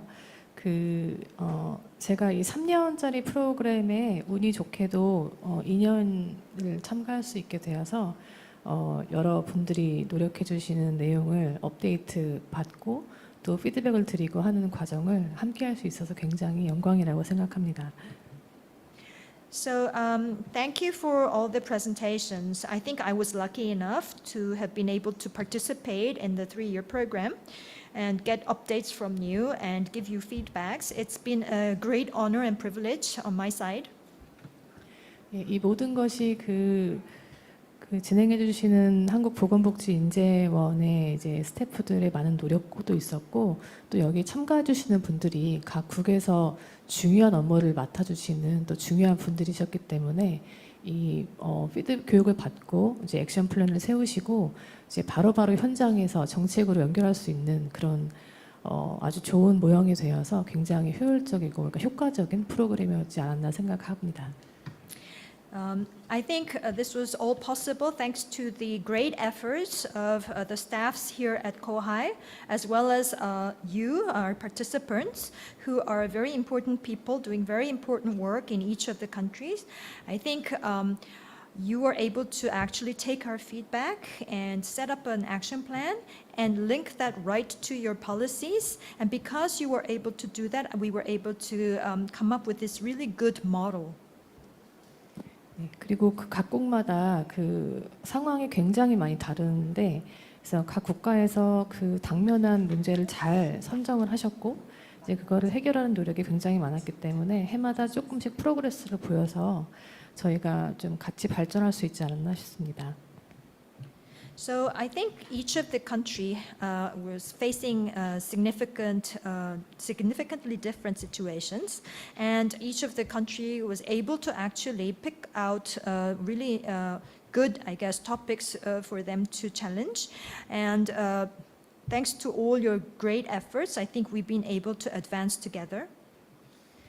그리고 제가 짧게나마 여기 이제 패널 토론 참가하면서 좀 느꼈던 바는 다들 아시겠지만 UHC는 너무너무 광범위한 그 컨셉이고 너무 많은 요소가 필요한 방대한 일입니다. And I was able to feel that participating here, although shortly, that UHC itself is a very broad topic. It requires efforts of very many departments. 그래서 이 정책을 펼칠 때는 반드시 이제 자원이 소모가 되는데 이 정책을 하나하나 펼치실 때 아마 밸런싱을 맞추는 게 굉장히 어렵고 항상 선택의 기로에 서게 되고 이제 이런 문제들이 발생을 할 텐데 그래서 뭐 아까도 좀 봤지만 뭔가 그 부정수급을 막기 위해서 뭐 그 false beneficiary를 찾아내는 일도 중요하지만 한편으로는 또 이제 소외된 숨겨져 있는 사람을 발굴하는 것도 동시에 이루어져야 되고 또 이제 또 백신 프로그램이 중요하지만 또 프라이머리 케어도 중요하고요. 뭐 이런 식의 우선순위 설정이 항상 고민에 있는데 이제 그런 거를 다시 한번 느끼게 되었던 자리였던 것 같습니다. And also you, since this is a very broad field, this UHC, you need a lot of resources to make this policy, to realize this policy. And you will find that it is very difficult to balance out everything. You will always be confronted with choices. And yes, it is important to find that first beneficiary. However, you also need to find these people who are in the blind spots. And yes, you have to cover everything, but also set up priorities. How difficult can this balancing be, right? 네, 그래서 앞으로 그 UHC를 향해서 가셔야 할 여정이 굉장히 멋일 텐데 그 매 순간 발생하는 그 우선순위와의 갈등 사이에서 최선의 선택을 하시기를 바라겠고 앞으로 많은 발전을 이제 바라겠습니다. 감사합니다. So yes, we have a very long way to go to reach that UHC journey. And I'm sure on the way, you will be faced with a lot of conflicts in setting up your priorities. And I hope that you will be able to have the right priority in right places and that you will be able to move forward to really close that journey in the end. 네, 그다음 제가 이어서 하겠습니다. 오늘 그 발표를 들으면서 UHC의 다양한 측면들이 있다라는 설명과 마찬가지로 다양한 프로젝트들이 액션 플랜으로 나왔고 또 어느 정도 성취된 부분 또 앞으로 계획을 들을 수 있어서 되게 좋았습니다. So I must be the next person to be giving you general comment. Thank you for all the presentations. I think UHC has various aspects to it, and as such, we have heard various projects and action plans and what you have achieved.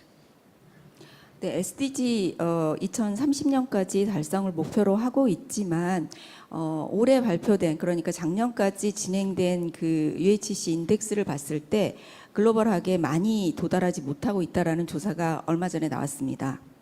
So we had the goal of achieving SPT by 2030. However, listening to this year's announcement, the indexes that we had for UHC as of last year, we have not achieved a lot globally. 네, 그런 이런 노력들이 아마 모두 합해져서 UHC 달성에 기여를 할 거라고 생각을 하고요. 한 3가지 정도 의견을 드리도록 하겠습니다. But I hope that all of our efforts put together will allow us to contribute to achieving UHC. And I just have 3 points that I would like to make before I close my general comment. 네, 오늘 발표에서도 일부 나오고 또 우리나라에서도 사실 고민스러운 부분이고 모든 국가에서 헬스 시스템에서 고민스러운 부분이라고 할 수 있는 게 퍼블릭 섹터와 프라이빗 섹터를 어떻게 잘 밸런싱 할 것인가의 이슈입니다. I think it has been already mentioned in the presentation, and it is maybe a point that we are also trying to figure out in Korea, as well as maybe all other countries and health systems, and that is balancing between the public and the private sector. 네, 그래서 제가 작년에 우간다를 갔었는데 그때 우간다에서도 40% 이상의 헬스케어 유틸라이제이션이 이미 프라이빗 섹터에서 이루어지고 있다라는 게 상당히 놀라운 수치였습니다. I visited Uganda last time, and it was a time where I learned that even in Uganda, their public sectors actually the utilization was reaching over 40%, which was very surprising. 그래서 이 첫 번째 말씀드리고 싶은 거는 퍼블릭과 프라이빗에 대한 밸런싱이고요. 두 번째는 그 UHC를 논의할 때 항상 ICT와의 연계를 고려를 하게 됩니다. 그런데 이 ICT를 연계할 때 반드시 또 한 가지 고려해야 될 게 이러한 인프라스트럭처, ICT 인프라스트럭처를 유지 관리할 수 있는 인력 양성이 반드시 되어야 합니다.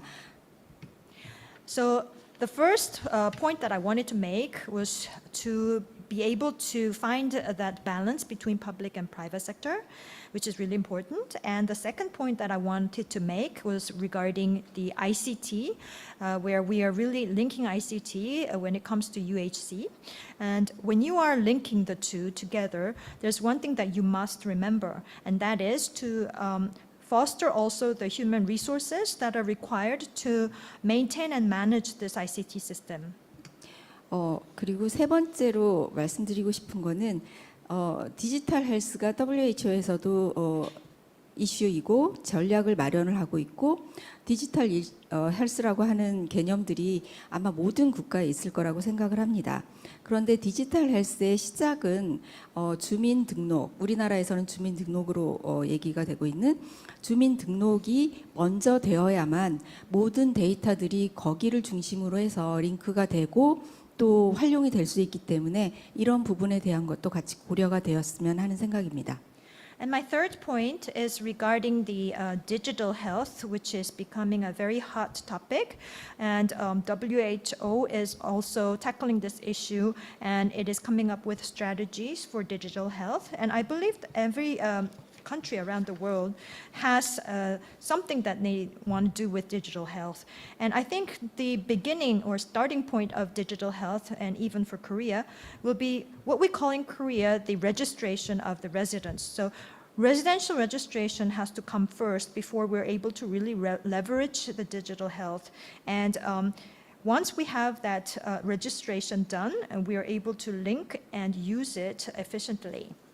네, 마지막으로 현재 그 개발된 프로젝트 그리고 또 이 프로젝트가 또 뭔가 상세한 플랜으로 개발이 돼서 추가 프로젝트로 개발이 되었으면 좋겠다라는 말씀을 추가로 말씀드리면서 마치겠습니다. 감사합니다. And lastly, I would just like to mention that right now you have projects that you have developed so far, and I'm sure you're going to develop it further into detailed projects. And I'm just hoping that you will be able to add to that further to make great progress in the future. Thank you very much. 네, 세 번째이자 컨설턴트로는 마지막으로 제가 말씀드리겠습니다. 저는 3년 동안 모든 참여자들이랑 같이 했고 지금 현재 여기에 같이 계신 분도 있고 같이 계시지 못한 분도 있는데 어쨌거나 3년 동안 지나면서 우리 참여자인 선생님들의 각국의 그 액션 플랜이 좀 더 정교화되고 구체적이고 이렇게 된 모습을 볼 수 있어서 참 행복했습니다. So I'm probably the last consultant to give you the general feedback. I've been with all of the participants for the past 3 years, and some members are still here and some members are not. Nevertheless, I am very pleased to be able to see some of the action plans of each country's becoming crystallized. 네, 맨날 제가 칭찬은 되게 박하고 그리고 이렇게 하시면 좋겠다라는 많이 그 요구가 많았는데 거기에 잘 따라 주셔서 감사합니다. And I've always been pushing you without much compliments. I thank you for bearing with me. 네. 그리고 일단은 이제 오히려 선생님들한테 자유를 드릴 거예요, 제가. 뭐냐면 여태까지는 남보기에 또 발표하기에 또 구색을 맞춰서 해야 됐지만 이제부터는 그 액션 플랜 중에 진짜로 할 수 있는 거를 마음껏 해보시면 좋겠어요. And now I'm going to give you the freedom because I've always given you these templates that you had to follow. Now you are free to go out there and implement your action plans, whatever action plans you want to create. 그리고 제가 그 권한이 있어서 드리는 게 아니라 프로그램이 끝나니까 그럴 수밖에 없다는 얘기도 함께 드립니다. And I just want to add to that that I'm not giving you this freedom because I have authorization, but I'm giving you the freedom because our program ended. 예. 그런데 오히려 여태까지 하셨던 그 생각하는 사고하는 방식 또 남이 물었을 때 리즈닝하는 방식을 본인한테 스스로 계속 물으면서 하시게 되면 훨씬 효과적이고 진짜로 현장에서 가장 필요한 것 왜냐하면 컨설턴트는 거기 갈 수 없고 다른 그 들어주는 어디언스가 없기 때문에 오히려 스스로 묻고 대답하면서 실행하실 거라고 생각합니다. But I really want to mention that now you no longer have anyone to ask you questions, but you can do that on your own. You can be reasoning with yourself. And I think it would be very effective if you are able to do that. The consultants will not always be able to be with you, especially on site. And I believe that if you can reason yourself by asking questions, it will really work for you in the future. 그 UHC를 달성할 때 굉장히 커다란 축 중의 하나인 건강보험 파트에 대한 거를 사실은 3년 동안 많이 우리가 초점을 맞춰서 가지고 왔었는데 그런데 올해 연수에 들어와서 국별보고를 하실 때 제가 많이 놀란 부분이 있습니다. So in achieving UHC, the most important or biggest pillar is the health insurance. And during the past 3 years, we have really put a lot of focus on health insurance. But this year, as we were doing this country report, there was one point that I was really surprised about. 그거는 1차 보건 의료가 취약하다라는 얘기를 거의 모든 나라가 얘기하고 있었거든요.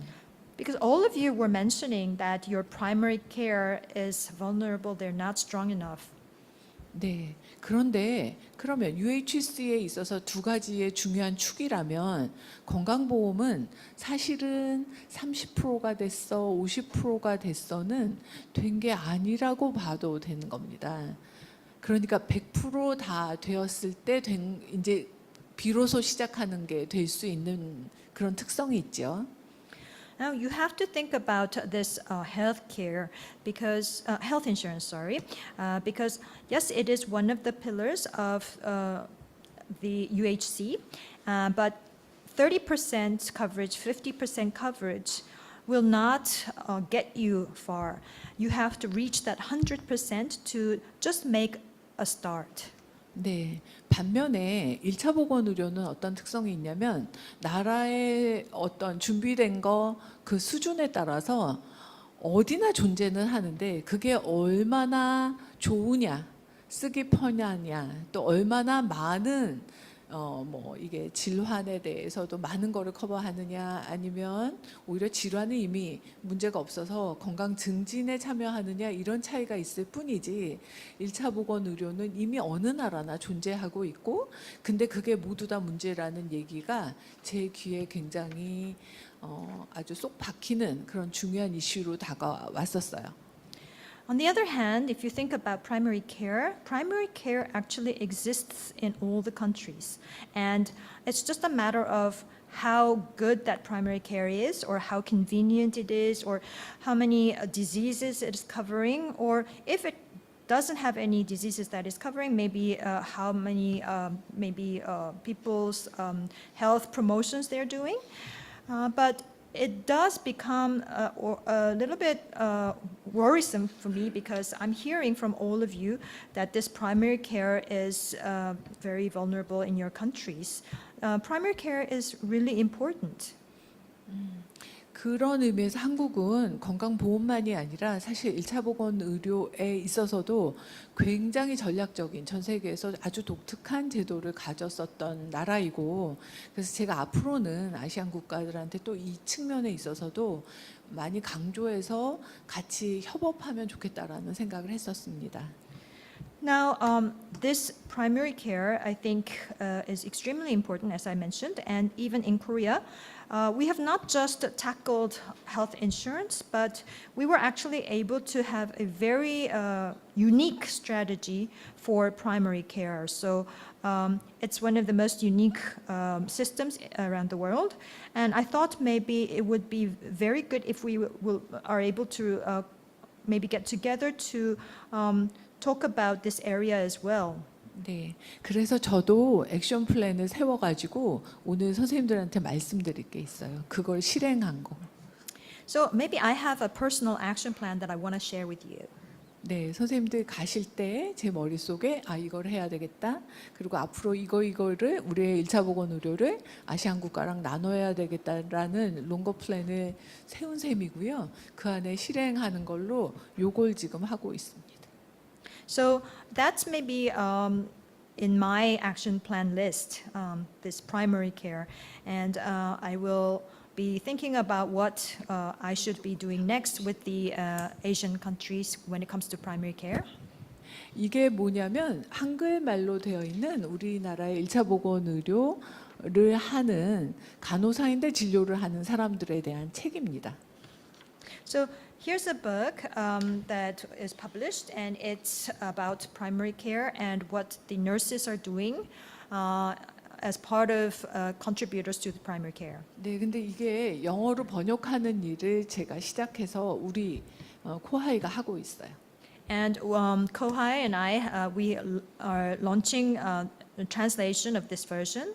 네, 이만큼의 책이 영어로 다 되어 있는 그냥 글로만 만들어져 있으면 우리나라의 제도를 아시기 어려울 텐데 만화책으로 되어 있어서 굉장히 조그마한 영어 실력으로도 우리 한국의 1차 보건 의료의 아주 특징적인 제도를 외국의 보건 전문가들이 이해하기 편할 것 같아서 이 책의 번역을 시작했습니다. So this book is actually it contains illustrations. So even if you don't know English, you will be able to understand it very well. We are going to translate it into English, and once you read it, you will be understanding the unique systems, the primary care systems in Korea. 네, 그래서 여기 보고 흥미가 생기시면 또 여기에 더 인덱스하게 훈련하는 일을 만들려고 하고요. 오늘 이 웨비나에 들어오신 선생님들께서도 이 책의 그냥 파일은 아마 올해 안에 만들어질 것 같은데 원하시면 보내드릴 수 있다고 생각합니다. 원하실까요? So I think after we get this published in English, we'll get right into it and maybe create a training for that too. So those of you who have participated in today's webinar, maybe you will be able to even get it if you're interested by this year. Will you be interested?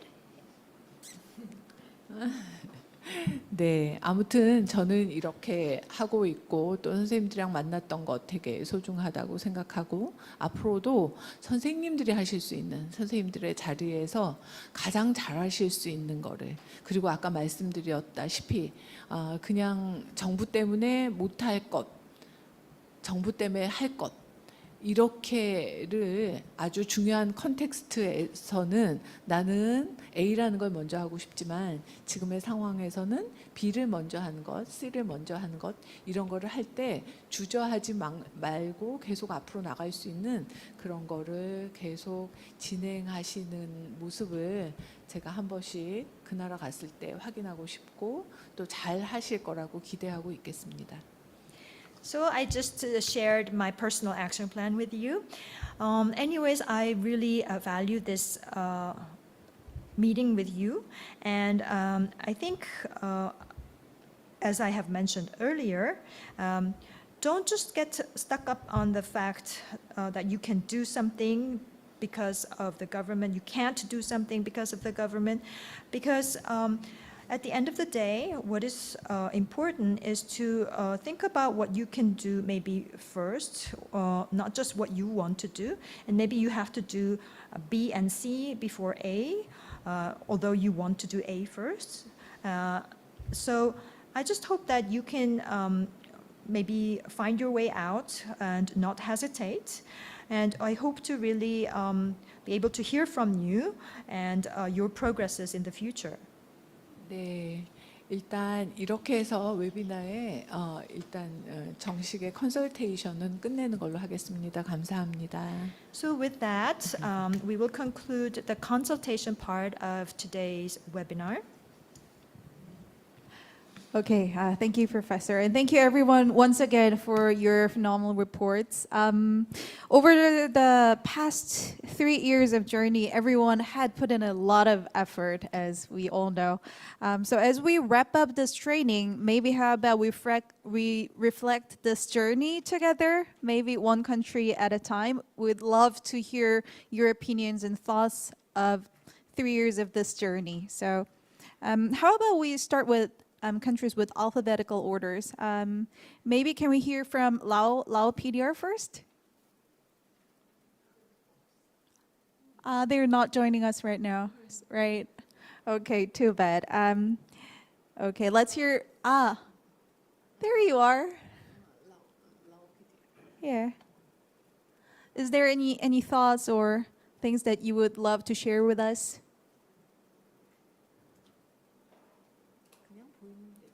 네. Let's start with Malaysia.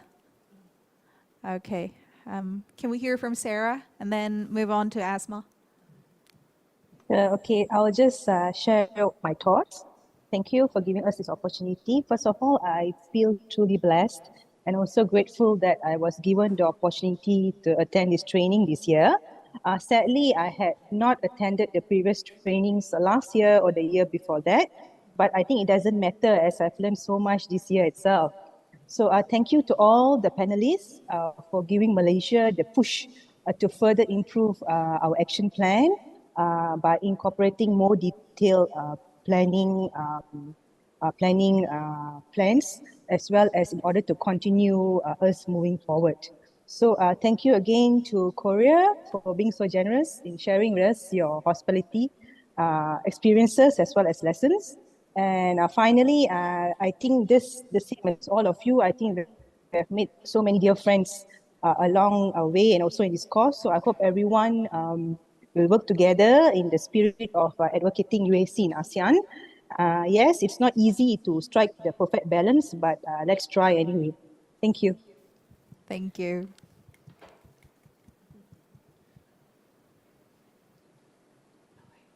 Hello, good afternoon. Okay, firstly, I would like to thank all of the organizers from Kohai and also especially to Professor Kim for your guidance throughout this training course. I'm really glad that I have been given this opportunity to join this course. I've been joining since 2022, and for me, this course, this training really helps me and give me a lot of new knowledge in order for us to improve our health system in Malaysia. And I think for me, this course opened my eyes to a broader view and different point of view by learning from the experiences of other countries as well. Thank you so much. Thank you from Malaysia. And maybe from Myanmar, yes, Pew, and then maybe move on to Kin.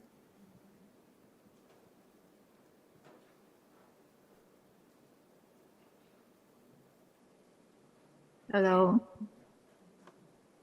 Hello. First of all, I would like to extend my heartfelt thanks to all the responsible persons from the AOK and ASEAN Secretariat, and also the participants from the ASEAN member states who support us to achieve the universal health coverage in Myanmar. Actually, UAC is the long dream of us, but we need a lot of knowledge and experiences to move forward. This training is an exceptional platform for extending support to the ASEAN member states with the ASEAN community. By attending this training, we have learned a lot of knowledge that will be applied to in our country setting to achieve the universal health coverage. So finally, thank you once again, all the participants, all the professors, trainers, and Korean agencies and ASEAN Secretariat for allowing Myanmar to participate in this valuable training. I hope we will achieve the universal health coverage one day. Thank you. Okay, thank you, Ms. Pirin Todd. And Kin? Yes, Kin's been joining us since 2021, right? How was your journey so I far? started in 2022, 22 and 23. Yes, from this training, we've learned the knowledge as well as the experience of the ASEAN country in implementing the UAC in own way. We had a great time in so opportunity to know the professors and friends from various organizations, including Kohai, observe and learn the UAC in Korea. This training is an important tool for implementing and managing UAC policy and systems. It can help to design and implement healthcare financing mechanism and infrastructure to achieve the UAC goals. Finally, this training is a crucial step towards achieving UAC in our country as well as the other ASEAN member states. Thank you. Thank you very much. And those of you who are joining us from Indonesia, they're joining us this year new, right? Luciana and Ilma, we'd love to hear from you too. Hello, everyone. So, from Indonesia, I think that would only be me because Ilma is on her way to her next site destination. Okay. Okay, so in conclusion, I think this is a good program. So when I first embarked on this journey, I had high hopes, but then it exceeded my expectation. The knowledge I gained, it is also one of the highest quality because, in the ministry, we sometimes look at other system, how they work, what is the function and job, and this experience really fill my understanding. Not only the educational resources, the resource person, participant, they are experts on their fields, they're sharing, really open my understanding on various subjects. And I think this is not just about the theoretical knowledge, but also the relationship I've built with the fellow participants here, the connection I've made. It is really nice and and really help in my work. Thank you. Thank you. Thank you very much. And let's move on to Thailand. Ms. Vilailuk, would you start? I'm heard from others participant already. I think all participant is already expressed what we thinking, and I think this training will be not just only finished, right? But we can keep in touch. Thailand very welcome to you all to visit us if you have chance. So please let me know or our participants know if you have chance to Thailand, and we can keep in touch our network. Thank you. Thank you. Thank you. And last but not least, Philippines.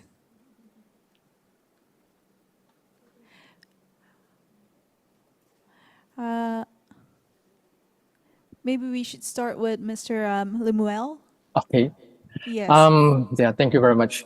A really great and much appreciation to the ASEAN and to the Republic of Korea through the Ministry of Health and Welfare and KOHA especially in providing this opportunity for us to learn and know and share our experiences on how we experiences on our journey towards the attainment of universal health care. Each country has its own unique way and its own approach on how UHC will be achieved because we have different levels of, in a way, if we put it in one, using the WHO cube. Also, much appreciated to Professor Jin Hakim and to Kohai in coming up with that template on the action, how we develop an action plan, how it will be implemented and monitored. And we realized during these 3 years that we really have a lot of things to be done and put into that action plan. And one request, I hope, continued the community we developed during these courses is very valuable.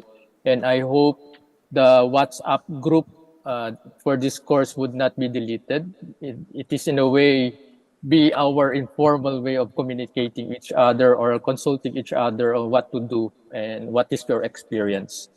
So, and I think moving forward, right now, what the 3 courses focuses on inpatient care, on how each country would pursue universal health care by ensuring access to healthcare services and how health insurance be funding um, um, this benefit. No? And I think one of those discussion or presentation is that UHC is not complete without primary care. So I think that would be the next journey of each country on achieving universal health care, focus on primary care.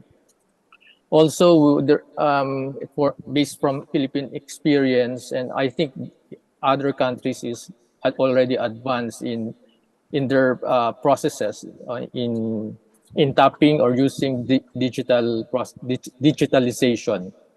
And I think further this needs to be it's a new field, particularly on data privacy, cybersecurity, and big data management. So I hope we could have those trainings also. Maybe KOICA or even other development partners could help us out on that aspect. So thank you very much for this journey. Thank you very much to all. Thank you very much for sharing. Maybe we could hear from Dr. Lester.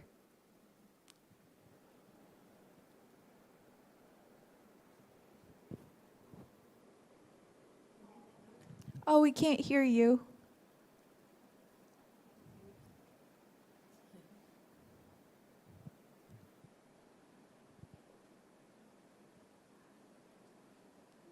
No, still, I don't think it's working. Oh.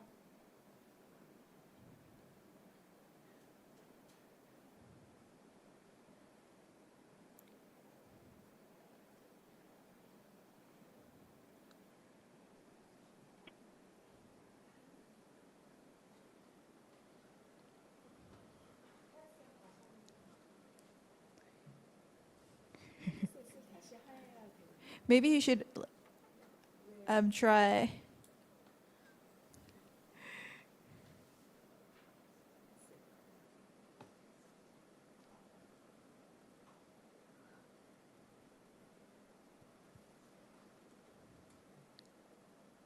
Hello? Hello? Can you hear me now? Great. Thank you. Okay. Yeah. So yeah, thank you for this opportunity, no, to be part of this training course, UHC training course.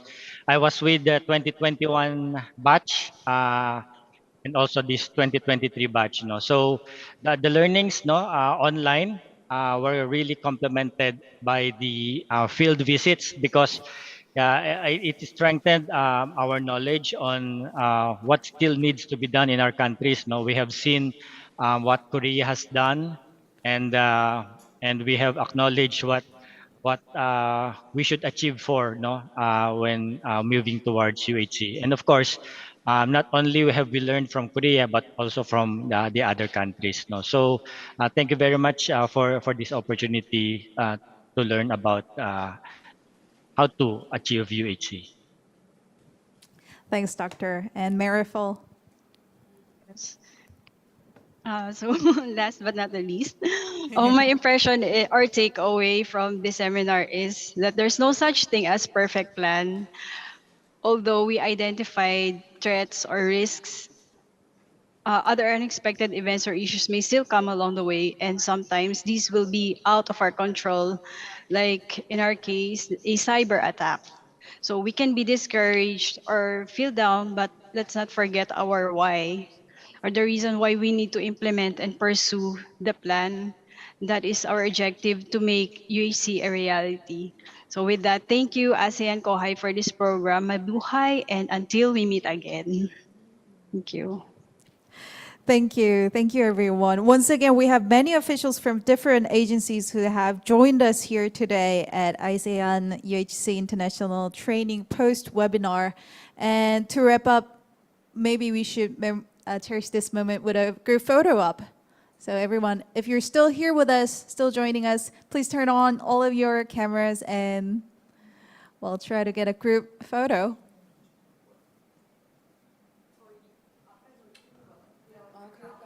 Oh. Okay.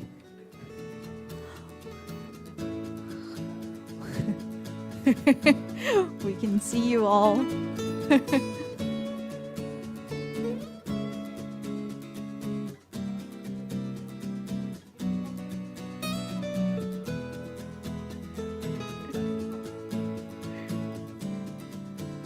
All right.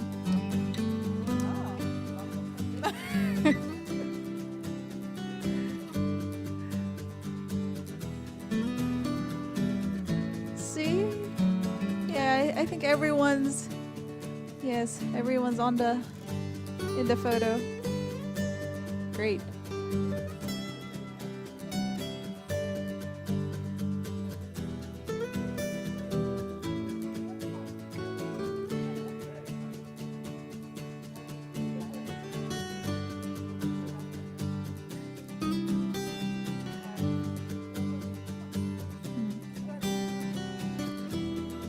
Okay, everyone. How about we count to 3 and take photos? Okay, 1, 2, 3. Maybe a little finger heart. Yay, the famous Korean heart. 1, 2, 3. Okay. Thank you, everyone. Thank you. Thank you. Thank you. Thank you. Thank you.